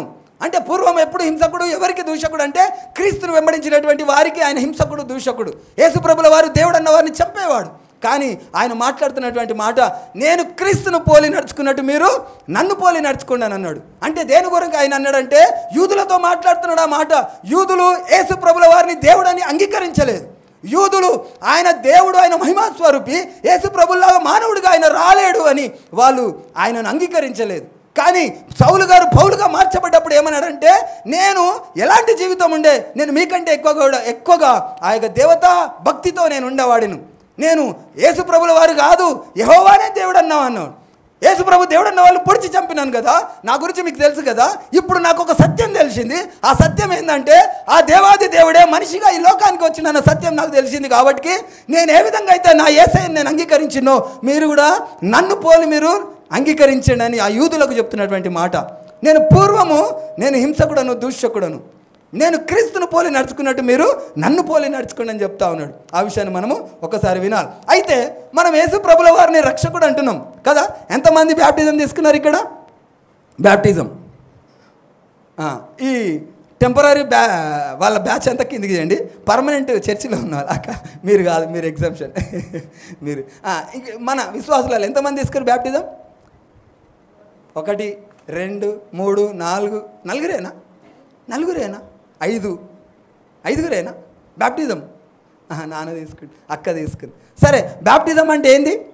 ఎవరైనా ఒకరు ఫటఫట చెప్పేద్దాం. మనం ఇది ఒక మంచి గెట్ టుగెదర్ అనుకోండి, లేట్ ఏమొద్దు, తొందరగా. బ్యాప్టిజం అంటే ఏంది? మనం చెప్పొద్దు దయచేసి మా జయమ్మ చెప్తుంది. చెప్పమ్మా, బ్యాప్టిజం అంటే ఏంది? చెప్పరా జల్లెల్దినా. రక్షణ అంటే ఏంది? సరే, నేను ఎక్కువ సమయం మీకు ఇవ్వను, ఎందుకంటే నేను చెప్పేటో నా ఆలోచన వేరుంటుంది, మీ ఆలోచన వేరుంటుంది. అక్కడ మీరు ఏదో ఆలోచిస్తుంటారు, నేనేదో ఆలోచిస్తుంటా, అదేదో నేనే పాయింట్అవుట్ క్లియర్ చేసేస్తా. అయితే రక్షణ అనగా పెళ్ళి లాంటి సంబంధం. పెళ్ళి అంటే ఏంటంటే, కొంతమంది పెళ్ళి అంటే ఏంటంటే తాళి. నేను చిన్నప్పుడు ఒక సినిమా చూసిన, చంటి అని, చాలామందికి చూసి ఉండొచ్చు. అయితే వాడు ఒక పిచ్చోడు ఉంటాడు. అయితే ఒక తాళి, ఆ దేవుడికి కట్టే తాళిని పట్టుకొని పోయి ఒక ఆమె కష్టాలలో ఉంటుంది, ఆమెకు పెళ్ళి కాదు. అయితే ఆమెకు మెడలో తాళి కట్టేసి ఆమెను పెళ్లి చేసుకున్నా అంటాడు. పెళ్ళి అంటే ఏంది? తాళి అంటాడు. అయితే తాళి కడితేనే పెళ్ళి అని చాలామంది అనుకుంటారు, కానీ తాళి కడితే పెళ్ళి కాదు. పెళ్ళి అంటే ఏంటంటే ప్రమాణం. ఆ ప్రమాణం ఏంటంటే ఆ యొక్క స్త్రీతో ఒక చేసుకునేటువంటి నిబంధన. పెళ్ళంటే నేను కష్టాల్లో, నష్టాల్లో, బాధల్లో, వేదనలో, ఇరుకులో, సుఖాల్లో అన్నిట్లో కూడా నేను విడిచిపెట్టి పోనని చేసుకునేటటువంటి ఒప్పందం. ఆ ఒప్పందమే పెళ్ళి. అదేవిధంగా బ్యాప్టిజం అంటే కూడా దేవునితో ఒప్పందం. దేవునితో ఒప్పందం అంటే ఎట్లా అంటే ఆయన దేవుడై ఉండి, ఎవరై ఉండి, దేవుడై ఉండి మనిషిగా ఈ లోకానికి వచ్చినాడని. మనిషిగా ఈ లోకానికి వచ్చి మానవుడిగా మన కొరకు, మానవుడిగా ఎందుకు రావాల్సి వచ్చిందంటే పాప పరిహార్థం. పాప పరిహార్థం అంటే మీరు ఇంకా చాలా బాగా చదవాలి మీరు వాక్యాన్ని. పాప పరిహార్థం అంటే పాపానికి పరిహారం ఏంటిదమ్మా చెప్పాలా? మనోళ్ళు కాదు ఈ సంఘంలో. పాపానికి పరిహారం ఏంటిది చెప్పాలా జల్లెల్లినా? పాపానికి పరిహారం రక్తం. రక్తం లేదే పాప పరిహారం జరగదు. అందుకే అప్పుడు మోషే కాలంలో ఆ గొర్రెలను బర్రెలను వధించేవారు.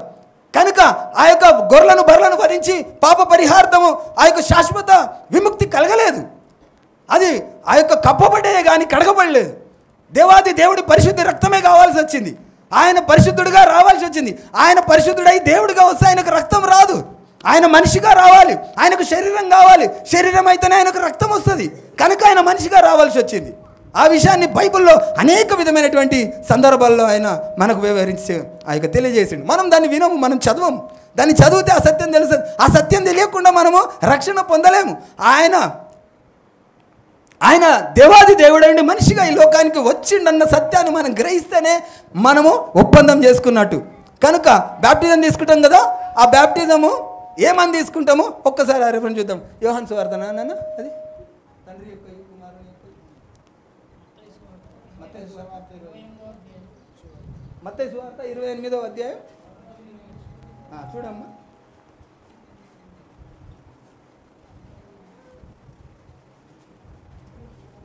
చివరి అధ్యాయం 19వ వచనం 19-20 అంట. త్వరగా చూడండి అమ్మా. కాబట్టి మీరు వెళ్ళి సమస్త జనులను శిష్యులుగా చేయడు. ఒక విషయం ఇక్కడ, ఒక్క నిమిషం. అయితే ఈరోజు సంఘంలో చాలా మటుకు ఏం చేస్తారంటే సమస్త జనులను ఎవరికి శిష్యులుగా చేసుకుంటారు? సంఘ కాపరులకి చేసుకుంటారు. ఈయన ఎవరు అంటే ఈయన నా శిష్యుడు, ఈయనకు నేను బ్యాప్టిజం ఇచ్చిన. ఈయన ఎవరు అంటే ఈయన నా శిష్యుడు, ఈయనకు నేను బ్యాప్టిజం ఇచ్చిన అంటాడు. ఇక్కడ దేవుడు మాట్లాడుతున్నటువంటి మాట ఏందట? ఏం మాట మాట్లాడుతున్నాడు చదవండి నాన్న ఒక్కసారి.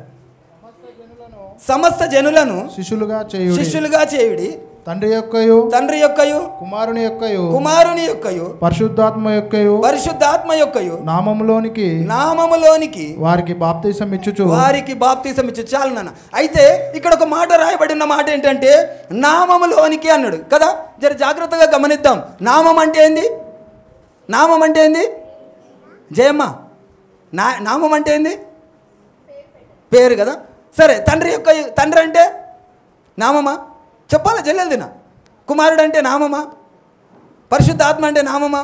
చెప్పాలా జల్దినా? మరి నామం అంటే ఏంది? తండ్రి యొక్కయు కుమారుని యొక్కయు పరిశుద్ధాత్మ యొక్కయు నామంలోనికి అన్నాడు కదా. మరి ఆ నామం ఏ నామము?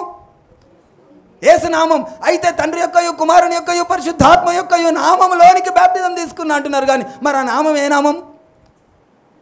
యేసు నామం. అయితే ఏ నామంలో తీసుకోవాలి మనము? యేసు నామంలో తీసుకోవాలి. అయితే దీని గురించి మనం చాలా చర్చ చేసుకుంటే యేసు నామంలో బ్యాప్టిజం తీసుకొని రక్షణ పొందాలి. యేసు నామంలోనే అంటే యేసే ఎవరని? దేవాది దేవుడే మనిషిగా వచ్చాడని నమ్మడమే యేసు నామం కదా. తండ్రి యొక్కయు కుమారుని యొక్క, తండ్రి అని పిలిచిన మాటకు అక్కడ అర్థం వచ్చేసింది. కుమారుడు అని పిలిచిన మాటకు అర్థం వచ్చేసింది. పరిశుద్ధాత్మ అన్న మాటకు అర్థం వచ్చేసింది. తండ్రి యొక్కయు కుమారుని యొక్కయు పరిశుద్ధాత్మ యొక్కయు నామములోనికంటే ఆ నామం ఏ నామం అంటే అది యేసు నామం. ఆ నామాన్ని మనం గుర్తెరగాల. ఆ నామం ఎరగకపోతే మనలో ఎదుగుదల లేదు. మనలో ఆ రక్షణను మనం కాపాడుకోలేము. మనం రక్షణ పొందడం కరెక్టే, మనకి ఇంత ముందుకు తెలియదు కరెక్టే. కానీ రక్షణలోకి వచ్చినప్పుడు మనం వాక్యం చదివి మనం ఆ లోతులకు వెళ్ళే అవసరం మనకు లేదా? ఆ విషయాన్ని మనం ఒక 2-3 వాక్యాల్లో మనం చూసుకుందాం. అయితే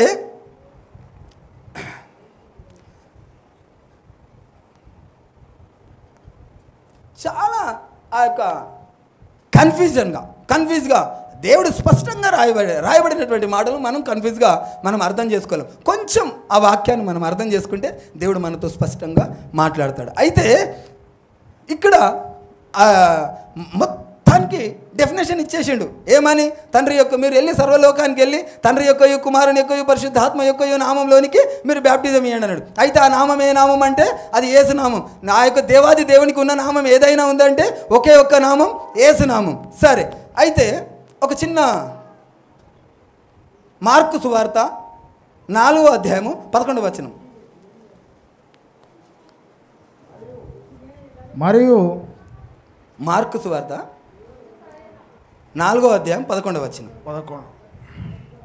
అందుకు ఆయన, దేవుని రాజ్యము మర్మము మీకు అనుగ్రహింపబడి ఉన్నది కానీ వెలుపల నుండి వారు ఒకవేళ దేవుని వైపు తిరిగి పాపక్షమాపణ పొందుదురని వారు చూచుటకైతే చూచియు కనుగొనకను వినుటకైతే వినియు గ్రహింపకయు నుండుటకును అన్నీయు ఉపవాన రీతిగా వారికి బోధింపబడుచున్నవని వారితో చెప్పు. చాలు.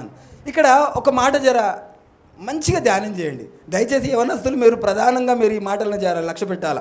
ఇక్కడ ఏమంటుండంటే, అందుకు ఆయన దేవుని రాజ్య మర్మం, దేవుని రాజ్య మర్మం. మనం అసలు యాక్చువల్గా ఏమంటారంటే బైబిల్లో మర్మాలు ఏం లేవు, అన్ని కొంత చాలామంది మాటలు విన్నా. బైబిల్లో మర్మాలు ఏం లేవు, అన్ని ఉన్నది ఉన్నట్టే చదువుకోవడమే, ఆ ఉన్నది ఉన్నట్టే తర్జుమా చేయాలా, ఏది కూడా తీసివేయడానికి కొట్టివేయడానికి కుదుర్చడానికి లేదు అని అంటాడు. కానీ ఇక్కడ రాయబడినటువంటి మాట, ఆయన చెప్పినటువంటి మాటకు సందర్భాలు చాలా అనేకం ఉన్నాయి. వాటిని అన్నింటిని మనం పరీక్షించుకుంటే చాలా ఆ యొక్క మర్మాలు మనకు తెలియజేస్తాడు. ఇక్కడ ఏమంటుండంటే, దేవుని రాజ్య మర్మము మీకు అనుగ్రహింపబడి ఉన్నది కానీ వెలుపల ఉండు వారు ఒకవేళ దేవుని వైపు తిరిగి పాప క్షమాపణ పొందుదురని వారు చూచుటకైతే చూచియు కనుగొనకను వినుటకైతే వినియు గ్రహింపకయు నుండుటకు వారికి ఉపమాన రీతిగా చెప్పిండట. ఎవరైనా ఒక మాట చెప్తే అది గ్రహించాలని, అది వాళ్ళకి వినాలని మనం చెప్తాం. మనం ఏదైనా మాట చెప్పినప్పుడు పిల్లలు వినకపోతే ఏమంటాం? ఏయ్ వినబడుతుందారా, నీకు చెవున పెయిన్ మారుతుందా అని అంటారు. ఎందుకు? వాడు వినాలని, విన్న పని చేయాలని. ఈరోజు ఇక్కడ మాట్లాడుతున్నటువంటి మాట ఏంటంటే, అన్ని ఉపమాన రీతిగా ఎందుకు చెప్పబడుతున్నాయి అంటే, అందరికీ ఆసక్తి ఉంటే నేను తెలియజేస్తా. మీకు ఆశ ఉండాలా, మీరు అడగాల. అందుకే దేవుడు ఏమంటుండే, అడుగుడి మీకు ఇవ్వబడును అంటుండు. ఎవరైనా అరే మీరు అడగండి నేను పైసలు ఇస్తా, మీరు అడగండి నేను పైసలు ఇస్తా అంటారు ఎవరైనా? అడిగితే కూడా ఇస్తలేరు ఇవాళ రేపు. ఎవరు? పాప చిన్నమ్మ వద్దు బిడ్డ సైలెంట్. అయితే ఎవరైనా కానీ అడుగుమని అన్నారు, కానీ దేవాది దేవుడు అంటుండు మీరు అడగండి నేను మీకు ఇస్తా అంటుండు. ఇవాళ రేపు ఎవరు కూడా అడగమని ఎవరు చెప్పారు, అడగండి నేను ఇస్తా. ఏం అడగాల? అది ఆయనను అడగాల. ఏమి కావాలనో అది అడగాల. నాకు జ్ఞానం కొద్దిగా ఉంది, అది అడగాల. నాకు ఈ వాక్యం అర్థమవుతలేదు దేవా, నాకు ఇది తెలియజేయని అడగాల. అది దేవుడు తెలియజేస్తాడు. మనం కేవలం ఆదివారం చర్చికి వచ్చి ఆ ఇంటి నుంచి బయటికి వెళ్ళేటప్పుడు మనం యేసయ్యా నన్ను కాపాడు అంటే మనకు ఆయన పనుడా? ఈ రోజుల్లో చాలామంది ఏమంటారంటే, దేవుడు మిమ్మల్ని దీవించాలంటే, ఆశీర్వదించాలంటే 1000 రూపాయలు మీరు ఈరోజు ఇస్తే మీకు 10,000 వస్తాయి, లేకుంటే 1,00,000 రూపాయలు వస్తాయి. దేవుడు లాటరీలు ఆడుతుండే అక్కడ కదా. 10,000 ఇస్తే 1,00,000 వస్తాయి, 1,00,000 ఇస్తే 10 లక్షలు వస్తాయి. ఇది పద్ధత? ఆ దేవుడు చెప్తున్నటువంటి మాట ఏంటంటే, మీరు ఈ లోకంలో సంపాదించుకుంటే ఏమవుతుందట? తుప్పు పడుతుందట, దొంగలు ఎత్తుకపోతారంట, పైన వాటిని వెతకమంటుండు. చాలామంది ఈరోజు ఏమన్నారంటే, నేను విన్నా 2-3 మాటలు, దేవుని నమ్ముకుంటే మాకు ఏమీ జరగలేదు, దేవుడు మాకేం చేసిండు అంటుండు. ఒక ఆయన అన్నాడు, ఒక పాస్టర్ గారు ఏమన్నా తెలుసా, దేవుని న్యాయం అడిగితే మనం ఎక్కడ ఉండాలమ్మా? న్యాయంగా కనుక మనం దేవుడు కనుక న్యాయంగా చూస్తే మనం ఎక్కడ ఉండాలా? ఇప్పుడు మనోళ్ళకు కూడా చెప్పండి, ఎక్కడ ఉండాలా? దేవుడి దగ్గర మనం న్యాయం అడిగితే ఎక్కడ ఉండాలా? నరకంలో ఉండాలా. న్యాయానికైతే మనం అందరం నరకానికి ఉండాలి. దేవుని దగ్గర న్యాయం అడిగితే ఆయన కనికరంతో, ఆయన కృపతోటి మనల్ని రక్షించాడు.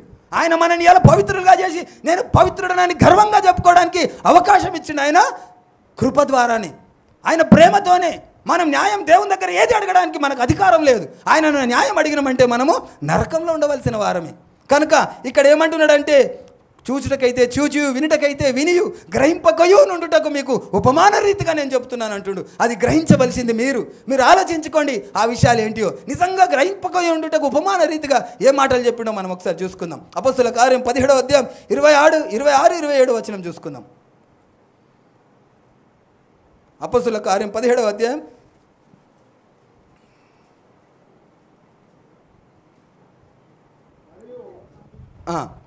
యావత్ భూమి మీద కాపరముండుటకు ఆయన ఒకని నుండి ప్రతి జాతి మనుషులను సృష్టించి వారు ఒకవేళ దేవునిని తడవులాడి కనుగొందురేమోనని. అయితే యావత్ భూమి మీద కాపురముండుటకు ఆయన ఒకని నుండి ప్రతి జాతి మనుషులను సృష్టించి వారు ఒకవేళ దేవునిని తడుములాడి కనుగొందురేమో అనంట. ఎలా కనుగొనాలంట దేవుణ్ణి? ఇప్పుడు మీ అమ్మగారు చెప్పేశారు మీకు ఏమని, యేసు ప్రభు రక్షకుడని, యేసు ప్రభు దేవుడు అని, మేము వచ్చిన బ్యాప్టిజం తీసేసుకున్నామని అన్నారు. కానీ ఇక్కడ ఏమంటుండు, దేవుని ఎలా తెలుసుకోవాలట? తడుములాడి తెలుసుకోవాలంటే. తడుములాడడం అంటే ఏంది? ఇప్పుడు లైట్ ఉంది, అన్నీ ఉన్నాయి, మనం ఇట్లా తడుములాడితే ఏమంటారు? గుడ్డోళ్ళు అంటారు. మనకు లైట్ ఉన్నా కూడా కళ్ళు కనపడిపోతే గుడ్డోళ్ళు అంటారు. కానీ దేవుడు ఏమంటుండు? తడుములాడమంటుండు. తడుములాడాలంటే నీ మైండ్, నీ చూపు, నీ యొక్క మొత్తం, నీ యొక్క కాన్సన్ట్రేషన్ మొత్తం ఆ తడుములాట మీదనే ఉంటుంది, ఒక వస్తువు మీదనే ఉంటుంది. అంత ఆసక్తి కలిగి నువ్వు వెతుకుతేనే ఆ దేవాది దేవుడు నీకు బయలుపరుస్తాడట ఆ యొక్క దేవుని సత్యాన్ని. తడుములాడి తెలుసుకోవాలట. ఆ విషయాన్ని మనము గ్రహించాలా. మూడోదిగా, నిద్ర వస్తుందమ్మా? నిద్ర వస్తుంది ఎవరికైనా? నిద్ర వస్తే హల్లెలూయా. ఇంతమందికి నిద్ర వస్తుంది. అయితే నిద్ర వచ్చే వాళ్ళు హల్లెలూయా చెప్తారు. సరే, అయితే నేనే ఆయనని గ్రహించాలట. అయితే ఇది పాత నిబంధనలో చెప్తున్నటువంటి మాట. నూతన నిబంధనలు యోహాను సువార్త 8:24 ఒకసారి చూడండి. నేను ఫాస్ట్గా ఎందుకు చెప్తున్నానంటే సమయం చాలా అయిపోయింది, 1:35. మీకు ఆకలి అవుతుండొచ్చు. ఆకలి అయితే మేము చెప్పింది కూడా వినబడదు. నేను ఎంత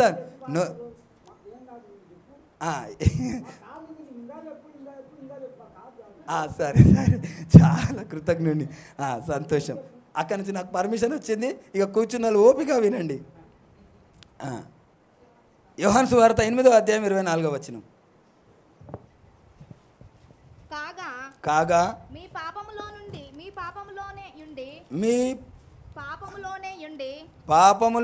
ఉండి మీరు చనిపోదురని మీతో చెప్పి తిని నేను ఆయననని మీరు విశ్వసించని ఎడల మీరు మీ పాపంలోనే ఉండి చనిపోవుదురని వారితో చెప్పాను. కాబట్టి చాలమ్మా, ఇక్కడ ఏమంటుండు? మనం పాపంలోనే ఉన్నాం. ఎప్పుడు పాపంలో ఉన్నాం? యేసు ప్రభుల వారు వచ్చినప్పుడు కూడా మనం పాపంలోనే ఉన్నాం. యేసు ప్రభుల వారు ఈ లోకానికి వచ్చి చెప్తున్నటువంటి మాట యోహాను సువార్తలో ఏమంటుండంటే, మీరు పాపంలోనే ఉన్నారు, మీరు పాపంలోనే ఉండి మీరు చనిపోదురని మీతో చెప్పి తిని నేను ఆయననని మీరు విశ్వసించకపోతే మనం పాపంలో నుండి చచ్చిపోతామండి. ఎవరని విశ్వసించాలట? ఆయన ఎవరని విశ్వసించాలమ్మా? యేసయ్య ఎవరని విశ్వసించాలా? అంటే ఈ దేవుడు అని అంటున్నారు, మళ్ళా తండ్రి అంటున్నారు, మళ్ళీ కుమారుడు అంటున్నారు. ఎవరని విశ్వసించాలి? యెహోవానే యేసయ్య దేవుడిగా ఉండి మనిషిగా వచ్చిండని మనం విశ్వసించాలట. మనిషిగా ఉన్నాడని విశ్వసించకపోతే మనం పాపంలో నుండి పాపంలోనే చచ్చిపోతామంట. రోమీలకు రాసిన పత్రిక 5:13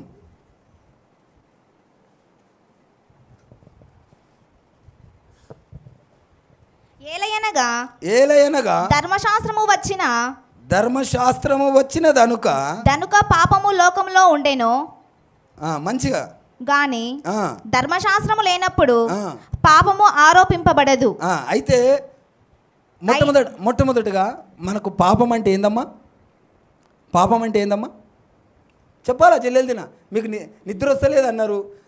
ఆల్రెడీగా నాయన ఏమన్నాడు? మాకేం తొందర లేదు, మంచిగా చెప్పండి, అర్థమవుతాడు చెప్పండి, తొందరపడకండి అన్నాడు. మీరు జర మాకు ఆ యొక్క ప్రతిస్పందన కలిగితే నాకు కూడా కొద్దిగా అర్థమవుతుంది. పాపం అంటే ఏంది మీరు చెప్తే మా ఆడియన్స్కి ఎట్లా అర్థం కావాలి? వాళ్ళకి అర్థమైందని నేను ఎట్లా అనుకోవాలి? అయితే ఫస్ట్ ఆఫ్ ఆల్ ఏంటంటే, పాపం అంటే చాలామంది ఏమని చెప్తారంటే, నేను పాపంలోనే పుట్టినా, పాపంలోనే నా తల్లి నన్ను కన్నది అని అంటే మన పెళ్లి ప్రక్రియ పాపం అంటారు చాలామంది. పెళ్ళికి జరుగుతున్నటువంటి తంతును పాపంతో పోలుస్తారు. దేవుడు ఒకవేళ అది పెళ్ళి పాపం అయితే దేవుడు పెళ్లి చేసుకోమనలేదు. మీరు నిండించి భూమిని ఫలించండి అన్నాడు. ఆ దేవుడు ఆ యొక్క పెళ్లి తంతును ప్రోత్సహించేవాడు కాదు. దేవుడు ఇంకేమంటాడు? పిల్లలు ఎవరంట? ఆయన ఇచ్చు బహుమానం. ఒకవేళ అది పాపం అయితే ఆయన బహుమానం అని ఎందుకు రాయబడి ఉన్నది? నాకు గొంతు పోతుంది బిడ్డ.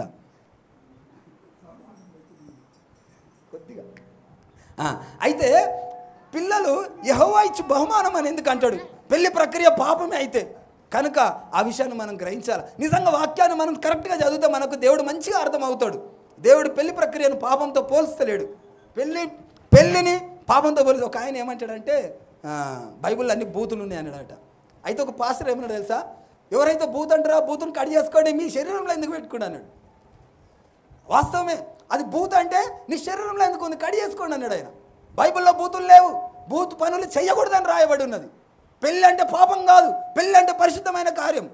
నీ సొంత పొలంలో దున్నుకోమన్నాడు, పొరుగువాని సొమ్మును ఆశించకన్నాడు, పొరుగువాని పొలం మీద నువ్వు ఆశించకన్నాడు, పొరుగువాని ధాన్యాన్ని ఆశించకమన్నాడు. కానీ నీకు మాత్రం ఒక స్వేచ్ఛనిచ్చిండు, ఆ స్వేచ్ఛ నీకు ఒక నిబంధననిచ్చిండు. ఆ విషయాన్ని మనం గ్రహించాలి. అయితే ఇక్కడ ధర్మశాస్త్రంలో ధర్మశాస్త్రం వచ్చింది కనుకనే పాపం వచ్చింది. పాపం అంటే ఏంటంటే సరికినమ్మా 5 నిమిషాలు దయచేసి తలలు పైకి ఎత్తండి. ఆజ్ఞాతి క్రమమే పాపం. ఆజ్ఞాతి క్రమం అంటే ఏంది? ఆజ్ఞాతి క్రమం అంటే చెయ్యొద్దన్న పని చేయటమే కదా. సరే, ఒక చిన్న ఉదాహరణకు చెప్తా, క్లైమాక్స్కి వచ్చేసింది, నేను ఇంకెక్కువ సమయం తీసుకొని దయచేసి ఇటే చూడండి. ఇప్పుడు ఈ సంఘం అంతా పాస్టర్ గారిది కదా. పాస్టర్ గారిది నాకు ఇప్పుడు ఎంత సమయం ఇచ్చిండు? వాక్యం చెప్పడానికి నాకు కొంత సమయం ఇచ్చిండు. నాది అయిపోతుంది, అయిపోయి అడుగుతున్నాక మళ్ళీ వచ్చిన మైక్ పట్టుకున్నాను అనుకో, పాస్టర్ గారు మీకు ఇచ్చిన టైం అయిపోయింది అంటాడు కదా. ఎందుకంటే నాకు ఇచ్చిన టైం నేను తీసుకోవాలా? ఇదంతా హోల్ ప్రాపర్టీకి ఎవరు ఇన్ఛార్జు? ఈ పాస్టర్ గారు ఇన్ఛార్జ్ కదా. దానికి నేను ఇన్ఛార్జ్ని కాదు. ఇప్పుడు ఆయన ఏ టైం అయినా తీసుకోగలుగుతాడు. ఇప్పుడు నేను వాక్యం అయిపోయినాక నేను అక్కడ కూర్చున్నాక ఇంకొక 15 నిమిషాలు తీసుకోగలుగుతాడు, ఇంకొకరికైనా అవకాశం ఇవ్వగలుగుతాడు. ఎందుకంటే ఆయన ఇన్ఛార్జ్. నేను ఒకవేళ మళ్ళీ వచ్చి నేను తీసుకుంటే ఏమంటాడు? నన్ను ఖచ్చితంగా ఏదో ఒక మాట అంటాడు. అయితే మీకు ఇంకా అర్థం కావడానికి, ఇది నా వస్తువు, నేను ఇక్కడ పెట్టిన, ఇది ఎవరు ముట్టొద్దు అన్న, ఎవరు ముట్టొద్దు అన్న అర్థమవుతుంది, బాగా అర్థం చేసుకోండి. ఇది ఎవరు ముట్టొద్దు అన్న, ఎవరన్నా ముట్టిరు అనుకో, అప్పుడు ఏమవుతుంది? అది దొంగతనమో లేకుంటే అది నేరం కిందనో పరిగణింపబడుతుంది. అప్పుడు నేను ఒకవేళ ఇది హాస్టల్ అయితే నేను కొట్టడానికి నాకు అధికారం ఉంటుంది, చిన్నపిల్లలు కాబట్టి కదా. అదే వాళ్ళకి చెప్పినా కదా, మళ్ళీ నన్ను చెప్పిన తర్వాత మళ్ళీ నేను పట్టుకపోయినా అనుకో, ఇది మళ్ళీ నాకు తప్పు అవుతుందా? ఇంటురమ్మా, ఇంటురారా? ఇది నేను ఇక్కడ ముట్టుకోవద్దన్నా వేరే వాళ్ళు ముడితే తప్పు అవుతుంది. నేను వెళ్ళి ఇది ముట్టుకున్నాను అనుకో, తప్పు అవుతుందా? అవుతుందా? ఎందుకు కాదు? ఇది నా వస్తువు కనుక కదా. ఇది నేను కొన్నా, దీని మీద నాకు అధికారం ఉంది. నేను ఇది ఎవరిని ముట్టొద్దన్నా మట్టి వస్తువుని వాళ్ళు ముట్టారు కనుక అది పాపం అయిపోయింది వాళ్ళకు. నేను ముడితే పాపం లేదు. చదవమ్మా కింద. ఆజ్ఞాతిక్రమమే అది కాదు. మొదటి యోహాను 3వ అధ్యాయం 4వ వచనం.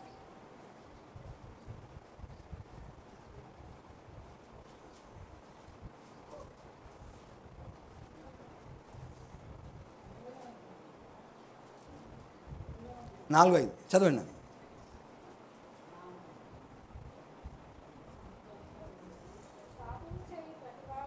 పాపము చేయు ప్రతి వాడును ఆజ్ఞను అతిక్రమించును, ఆజ్ఞాతిక్రమమే పాపము, పాపములను తీసివేయుటకై ఆయన ప్రత్యక్షమాయనని మీకు తెలియను, ఆయన యందు పాపమేమీ లేదు.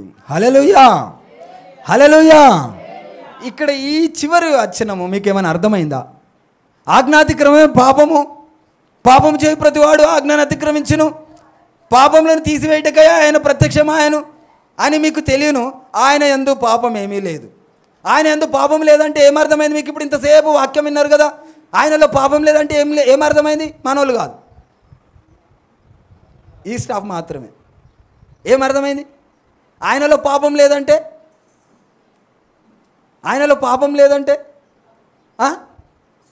చెప్పాలా జల్దీనా? అర్థం కాలే కదా. అయితే మీరు అంతే ఎటేటో వింటారు. నాయనా మాకు సమయం ఏమన్నావు కదా, అర్థమైందా నీకేమన్నా? వినబడదు.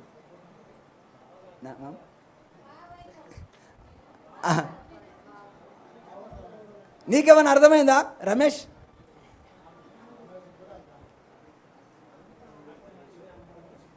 పాపము చేయవా ఆజ్ఞాతిక్రమే పాపములు తీసివేయటకే ఆయన వచ్చిండు.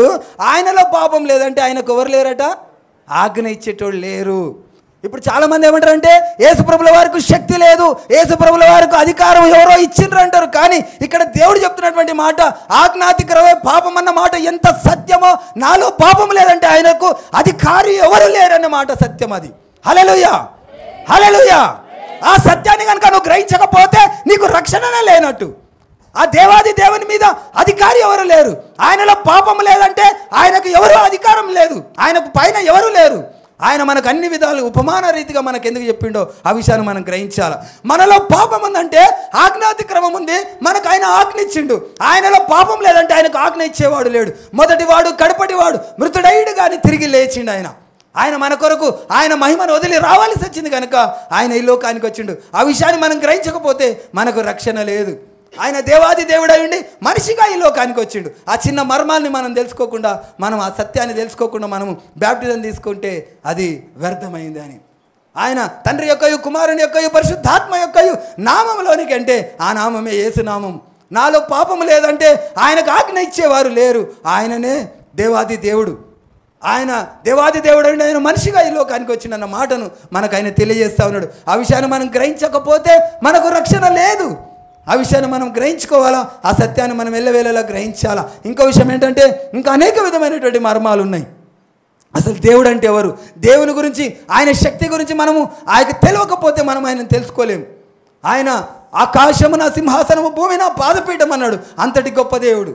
ఆయన ఈ లోకానికి రావాలంటే మనిషిగానే రావాలా. ఒక పంది రూపంలోనో, ఒక కుక్క రూపంలోనో, ఒక ఏనుగు రూపంలోనో వస్తే మనం ఆయన దగ్గరికి వెళ్ళలేము. ఆయనను చూసి మనం భయపడి పారిపోతాం. ఆయన మనిషి కనుక మనిషిలాగానే రావాలా. ఆయన మనిషిలాగా వస్తాడు కనుకనే మనని మనిషి ఆయన రూపంలో తయారు చేసిండు. ఆ విషయాలన్నిటిని మనము చాలా చదువుతుంటే సమయం లేదు, అన్నీ వివరిస్తుంటే నాకు అన్నీ చెప్పాలని ఉంది కానీ సమయం లేదు. 2 అవుతుంది.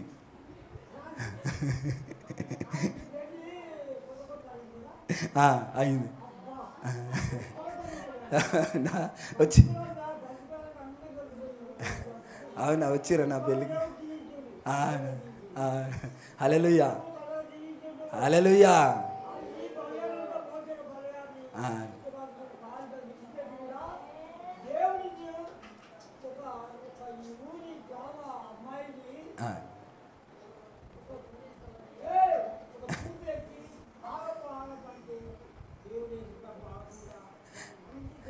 హల్లెలూయా. సరే, అయితే ఇప్పుడు మీకు అర్థమైందా దేవుడు ఎవరు, యేసుప్రభు ఎవరు? యేసుప్రభు ఎవరు?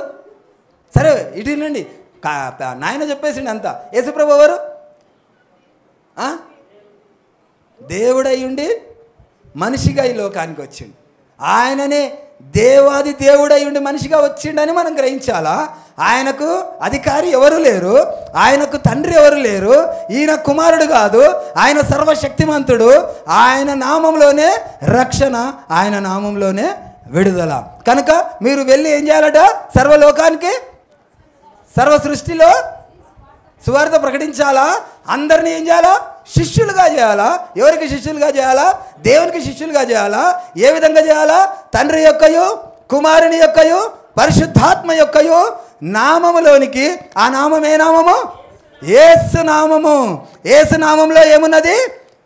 రక్షణ ఉన్నది.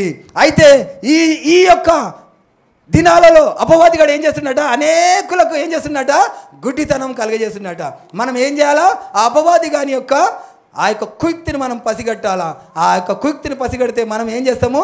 ఏ విధంగా ఉంటామంటే బండ మీద కట్టిన ఇల్లు వలె మనం ఉంటాం. క్రీస్తు అనే బండ మీద మనం ఇల్లు కడితే మనం తొట్టిల్లిపోము. క్రీస్తు అనే బండ ఆయన దేవాది దేవుడై మనిషిగా ఈ లోకానికి వచ్చిన అనే బండనే క్రీస్తు అనే బండ. మోషే గారితో మాట్లాడతాడు అక్కడ.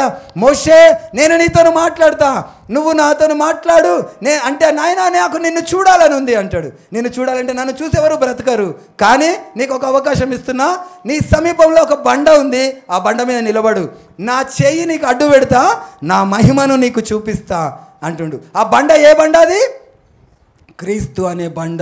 క్రీస్తు అనే బండ మీదనే ఉంటే ఆయననే దేవుడని మనం ఒప్పుకొని రక్షణలోకి వస్తేనే మనం చనిపోయిన తర్వాత ఆయన మహిమను మనం చూస్తాము. ఆయన మహిమను మనకు చూపించేటటువంటి దేవుడుగా ఆయన చేస్తాడు. కనుక ఆ విషయాన్ని గ్రహించాలా. ఈ రోజుల్లో మనం అనేక అపవాది బోధల చేత ఆ యొక్క మనకు గుడ్డితనం కలగజేస్తాడు. ఆ గుడ్డితనం కలగకుండా మనం ఉండాలంటే దేవునితో మనం ఉండాలా. ఓ పాట ఎత్తాడు బిడ్డ. అది ఏం పాట? అది అపవాది తంత్రములను గుర్తించువారను. ఎత్తండి బిడ్డ. వారెంతో ధన్యులు, వారే ధన్యులు, వారెంతో ధన్యులు, ధన్యము ఎంతో ధన్యము, యేసయ్యను కలిగిన జీవితము, కలిగిన జీవితము. పడండి. ఎవరి అతిక్రమములు పరిహరింపబడేను, ఎవరి అతిక్రమములు పరిహరింపబడేను, ఎవరి పాపములు మానింపబడేను, ఎవరి పాపములు మానింపబడేను. వారే ధన్యులు, వారెంతో ధన్యులు, వారే ధన్యులు, వారెంతో ధన్యులు. ధన్యము ఎంతో ధన్యము యేసయ్యను కలిగిన జీవితము, యేసయ్యను కలిగిన జీవితము. మళ్ళీ అపవాది తంత్రములు గుర్తించువారును, అపవాది తంత్రములు వారే ధన్యులు, వారెంతో ధన్యులు, వారే ధన్యులు, వారెంతో ధన్యులు. ధన్యము ఎంతో ధన్యము యేసయ్యను కలిగిన జీవితం. హల్లెలూయా. ఎవరు ధన్యులంట? అపవాది తంత్రాన్ని గ్రహించిన వారు ధన్యులంట. అపవాది తంత్రాన్ని గ్రహిస్తే మనం ధన్యులం. ఇంకో చోట రాయబడి ఉంటుంది ఏమనంటే, నా నిమిత్తము మీరు నిందించి హింసించి మీ మీద అబద్ధముగా చెడ్డ మాటలు ఎలా పలుకున్నప్పుడు మీరు ధన్యులట. దేవుడు ఏమంటాడు? మీరు ఈ యొక్క ఈ ప్రాంతంలో 3 ఫ్లోర్ల బిల్డింగ్ కట్టిన వాళ్ళు ధన్యులు, 4 కార్లు ఉన్నోళ్ళు ధన్యులు, సర్పంచ్గా ఉన్నోళ్ళు ధన్యులు కదా. అలాగా ఈ యొక్క అనేక విధమైనటువంటి ధనాన్ని బంగారాన్ని సమకూర్చుకున్న వాళ్ళు ధన్యులు. అంతేనా? కానీ ఈరోజు మన ధన్యతను మనం పోగొట్టుకుంటున్నాం. మనల్ని ఎవరైనా అన్యాయంగా అంటే, ఒరే నన్ను అన్యాయంగా అంటవారా అని చెప్పి వాడిని A to Z మన కుటుంబం మన బలగం అంతా మీద పడిపోతుంది. ఏం పొడగొట్టుకుంటున్నాం మనము? ధన్యాన్ని పొడగొట్టుకుంటున్నాము, ఆ ధాన్యాన్ని పొడగొట్టుకుంటున్నాము, ఆ పరలోక ధనాన్ని పొడగొట్టుకుంటున్నాము. మనల్ని నిందించి హింసించినప్పుడు మనము ధన్యులని గ్రహించే జ్ఞానం కలగాలా. ఆ గ్రహించకుండా ఏం చేస్తాడు? ఎవరు చేస్తారు ఆ పని? అపవాదిగాడు చేస్తుండు. వాని తంత్రాన్ని మనము పసిగట్టాల. ఈరోజు ఏమైంది, నేను ఇక్కడ వాక్యం చెప్పాలని ఆ యొక్క హైదరాబాద్ నుండి బయలుదేరినాం. పొద్దున 6 గంటలకు మసక చీకటి రెడీ అయినా వస్తున్నాం. విద్యానగర్ దగ్గరికి వచ్చిన తర్వాత నేను త్వరగా ఇక్కడ 10 గంటల వరకు ఉండను అనేసి స్పీడ్గా వస్తున్నా. ఇక్కడ లెఫ్ట్ సైడ్ ఉన్నవాడు రప్పని ఇట్లా వచ్చేసిండు రైట్ సైడ్కి. బ్రేక్ కొడితే బండి స్కిడ్ అయింది. కానీ దేవుడు నాకు ఇంత కూడా ఏం కానిలే, అట్లనే నిలబడ్డది. నా నోట్లకి వెళ్ళి, ఒరేయ్ సచ్చినోడా ఎట్లకెళ్ళి పోతున్నవరా, ఎటు పోతున్నవరా అన్న. అంటే ఆ మాట కూడా అనకూడదు నేను అసలు. అక్కడ ఏమైపోయింది? అపవాదిగాడు సంతోషపడతాడు, ఇంకేమైనా మాట్లాడతాడేమో చూద్దామని. కానీ ఆ దేవునికి దయ వల్ల మనకి ఏం కావాలని మనం ప్రార్థన చేయాలంటే, నాకు ఓర్పుని నాయన, నాకు సహనముని నాయన, నాకు భరించే శక్తిని ఆయన, నాకు సహించే శక్తిని నాయన. ఎవరైనా నన్ను ఏమైనా అంటే కూడా నేను సహించే మనసు నాకు ఈ తండ్రి. ఒక మంచి మాట నాకు ఫస్ట్ మాటనే నాకు గుర్తుకొచ్చింది ఏంటంటే, కళ్ళు మూసుకుంటే ఎవరు కనబడాలా? మనకి యేసయ్య కనబడాలా. కళ్ళు తెరిస్తే ఎవరు కనబడతారు? పాస్టర్ కనబడతాడు. కళ్ళు తెరవకండి మీరు ఆత్మీయ జీవితంలో నా యేసయ్యని చూడండి, మన పాస్టర్లను చూడకండి. నేను ఒకవేళ ఈరోజు ఇంతగానో చెప్తున్నాను కదా, రేపు మీరు కనుక నన్ను చూస్తే నేను ఏ విషయంలో ఆయన తొట్టిల్లిపోతే మీరు కూడా సడలిపోతారు, మీరు కూడా జారిపోతారు. కనుక నన్ను కాదు చూడవలసింది, మీరు ఆ యొక్క దేవాది దేవుని చూడాలా. ఆత్మీయ జీవితంలో మీరు కళ్ళు తెరవాలా, లోకములో మీరు కళ్ళు మూసుకోవాలా. లోకస్తులను మీరు చూడకూడదు, కానీ ఆ దేవాది దేవుని యొక్క ఆ దర్శనాన్ని మీరు చూస్తే మీరు జారిపోరు, మీరు పడిపోరు, మీరు స్థిరంగా ఉంటారు. క్రీస్తు అనే బండ మీద మనం ఇల్లు కడితే అది గాలి వచ్చి వానొచ్చి వరదొచ్చినా కానీ అది కొట్టుకుపోదు. కనుక ఆ క్రీస్తు అనే బండ మీద మనం ఇల్లు కట్టుకోవాలా. ఆ విషయాన్ని మనం గ్రహించాలా. నేను ఇంకా సమయం నేను ఎక్కువ తీసుకోలేను, మిమ్మల్ని నేను పరీక్షించలేను. కనుక సమయం ఇచ్చినటువంటి మీకు, సంఘ కాపరులకు, స్టేజ్ మీద కూర్చొని అందరూ ఓపికగా ఇంతసేపు విన్నందుకు అందరికీ నా యొక్క ధన్యవాదాలు. ఈ వాక్యం దేవుడు దీవించును గాక.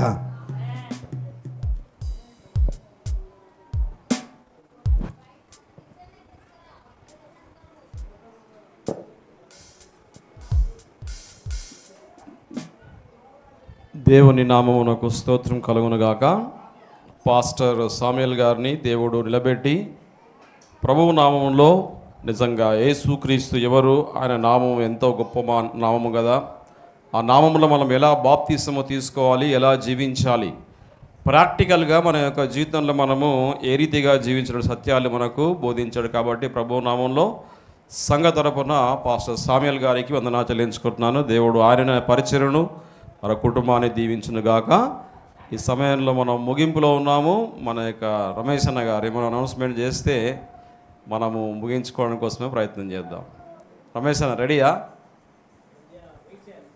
ఓకే, కొంచెం వెయిటింగ్ అని చెప్పేసి మన సహోదరుడు చెప్పిండు కాబట్టి ఈ సమయంలో మనము ఒక పాట పాడిన తర్వాత కొద్ది నిమిషాలు ప్రార్థనలో ఉందాం. ఎందుకోసం అంటే ఉపవాస ప్రార్థన కూడికలు అని చెప్పేసి మనం ఏర్పాటు చేసాం కాబట్టి ఒక 5 మందిని నేను ప్రార్థించాలని చెప్పేసి ఆశపడుతున్నాను. నేనే ప్రార్థన చెప్తాను కాబట్టి మీరు ఒకసారి వినండి. దానికంటే ముందుగా ప్రత్యేక పాట ఎవరన్నా ప్రేరేపణ కలిగి ఉంటే పాడవచ్చును, వారికి సమయం ఇవ్వబడుతుంది. దాని తర్వాత ప్రార్థన సహవాసంలోనికి వెళ్దాం. సమయంలో పాస్టర్ గారండి పాస్టర్ గారు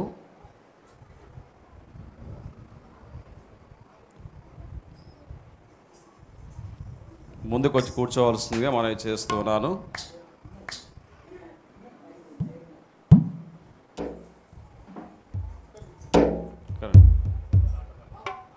ఈ సమయంలో పాస్టర్ గారు ఒక ప్రత్యేక పాట పాడి వినిపిస్తారు.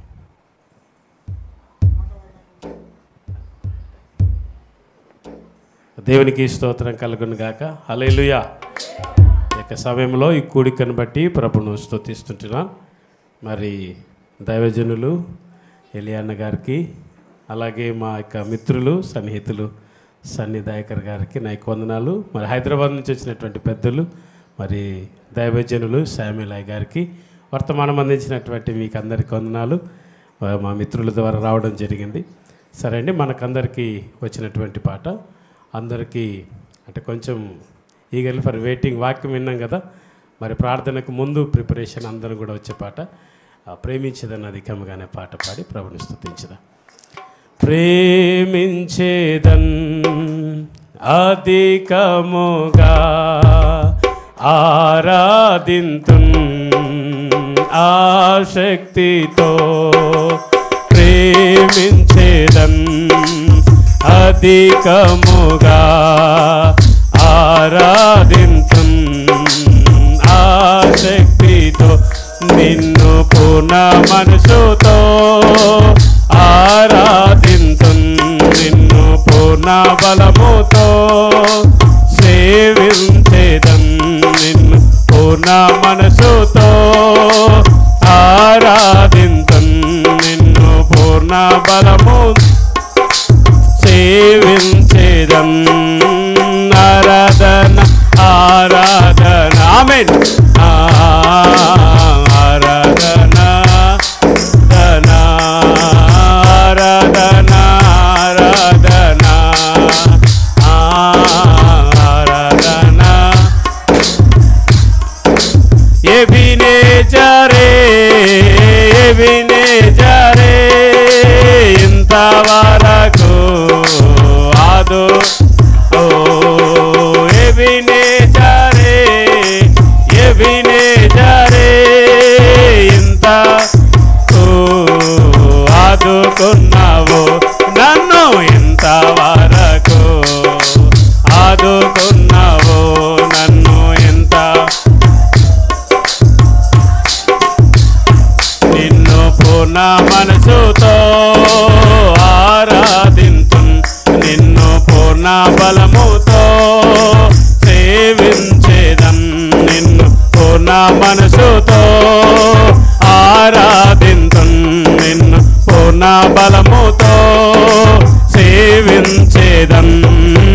ఆరాధన ఆరాధన ఆరాధన ఆరాధన ఆరాధన ఆరాధన ఆరాధన ఆరాధన ఎల్రోయి ఎల్రోయి ఎల్రోయి నన్ను చూచావే వందనమై ఆమేన్ ఆమేన్. ఎల్రోయి ఎల్రోయి నన్ను చూచావే వందనమయ్యా, నీవు నన్ను చూచావే వందనమయ్యా, నీవు నన్ను చూచావే వందనమయ్యా, నిన్ను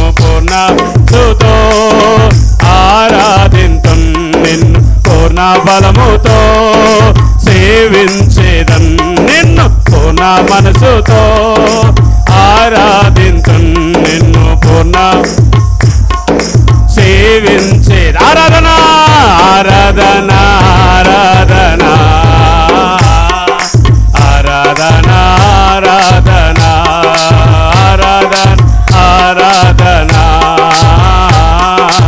ఆరాధన యెహోవా రఫా యెహోవా రఫా స్వస్థపరిచ ఏ వందనమై ఆమేన్ ఆమేన్ యెహోవా యెహోవా నన్ను చూచావే వందన స్వస్థపరిచావే నన్ను స్వస్థపరిచావే ఏ వందనమయ్యా నన్ను స్వస్థపరిచావే వందనమయ్యా నిన్ను పూర్ణ మనసుతో ఆరాధించు నిన్ను పూర్ణ బలముతో సేవించేదం నిన్ను పూర్ణ మనసుతో ఆరాధించు నిన్ను పూర్ణ బలముతో సేవించే ఆరాధన ఆరాధన ఆమె ఆమె చప్పట్లు కొట్టు ప్రభుమై పడుతుంది ఆరాధన ఆరాధన ఆరాధన ఆరాధన ఆరాధన ఆరాధన నీకే ఆరాధన ఆరాధన థ్యాంక్ యూ అండి. అధ్యక్షుల వారికి కూడా నాకు వందలు. చక్కటి పాట పాడి మన మధ్యలో వినిపించేటువంటి పాస్టర్ గారికి ప్రభు నామములో వందనాలు. దేవుడు వారిని దీవించునుగాక. ఈ సమయంలో మనము ప్రార్థన మనములను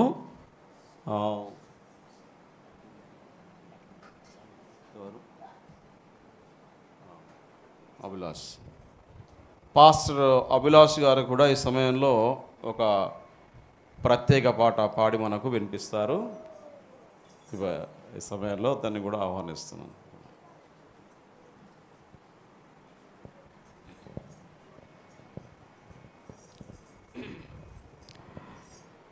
ప్రైజ్ లార్డ్. నీ కృపలేని క్షణము నీ దయలేని క్షణము నేను హింసలేని యేసయ్యా అని పాట పాడదాం.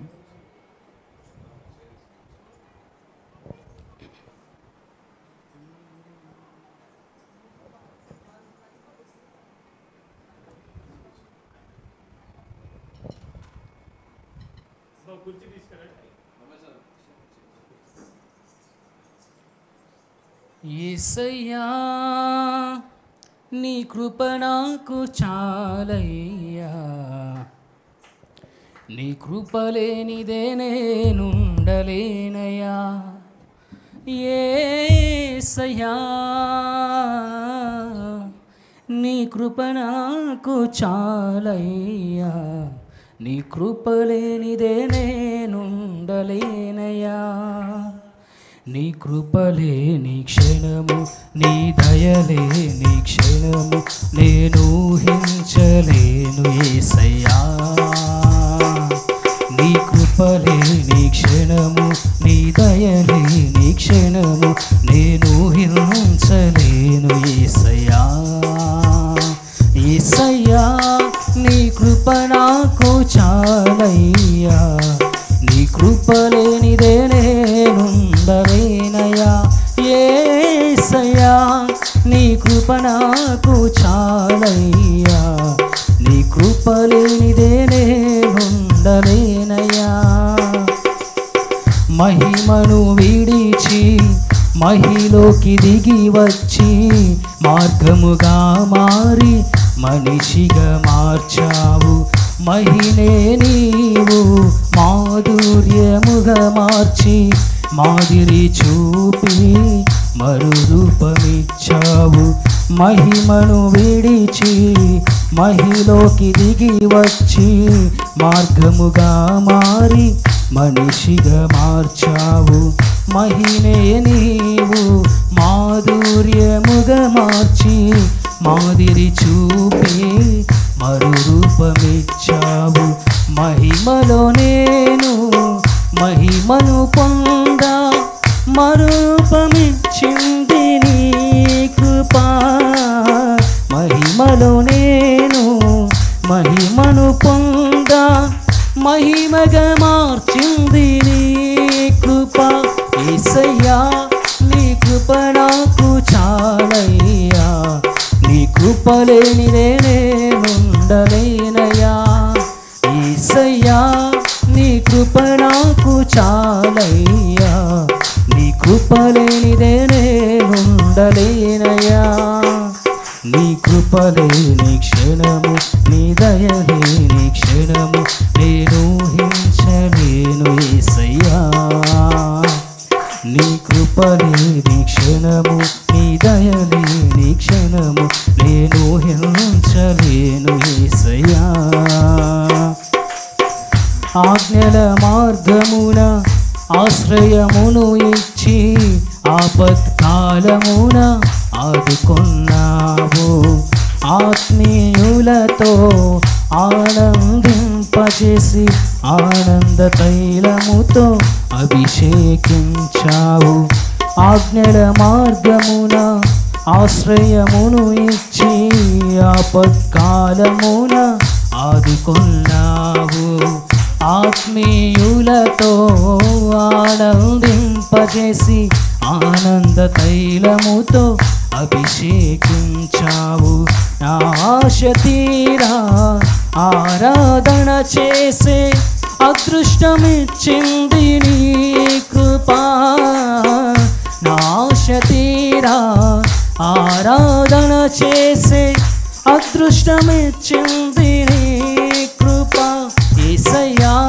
నీ కృప నాకు చాలయ్యా నీ కృప లేనిదే నేనుండలేనయ్యా యేసయ్యా నీ కృప నాకు చాలయ్యా నీ కృప లేనిదే నేనుండలేనయ్యా నీ కృప లేని క్షణము నీ దయ లేని క్షణము నేను ఊహించలేను యేసయ్యా నీ కృప లేని క్షణము నీ దయ లేని క్షణము నేను ఊహించలేను యేసయ్యా యేసయ్యా నీ కృప నాకు చాలయ్యా నీ కృప లేనిదే నేనుండలేనయ్యా యేసయ్యా నీ కృప నాకు చాలయ్యా నీ కృప లేనిదే నేనుండలేనయ్యా నీ కృప లేని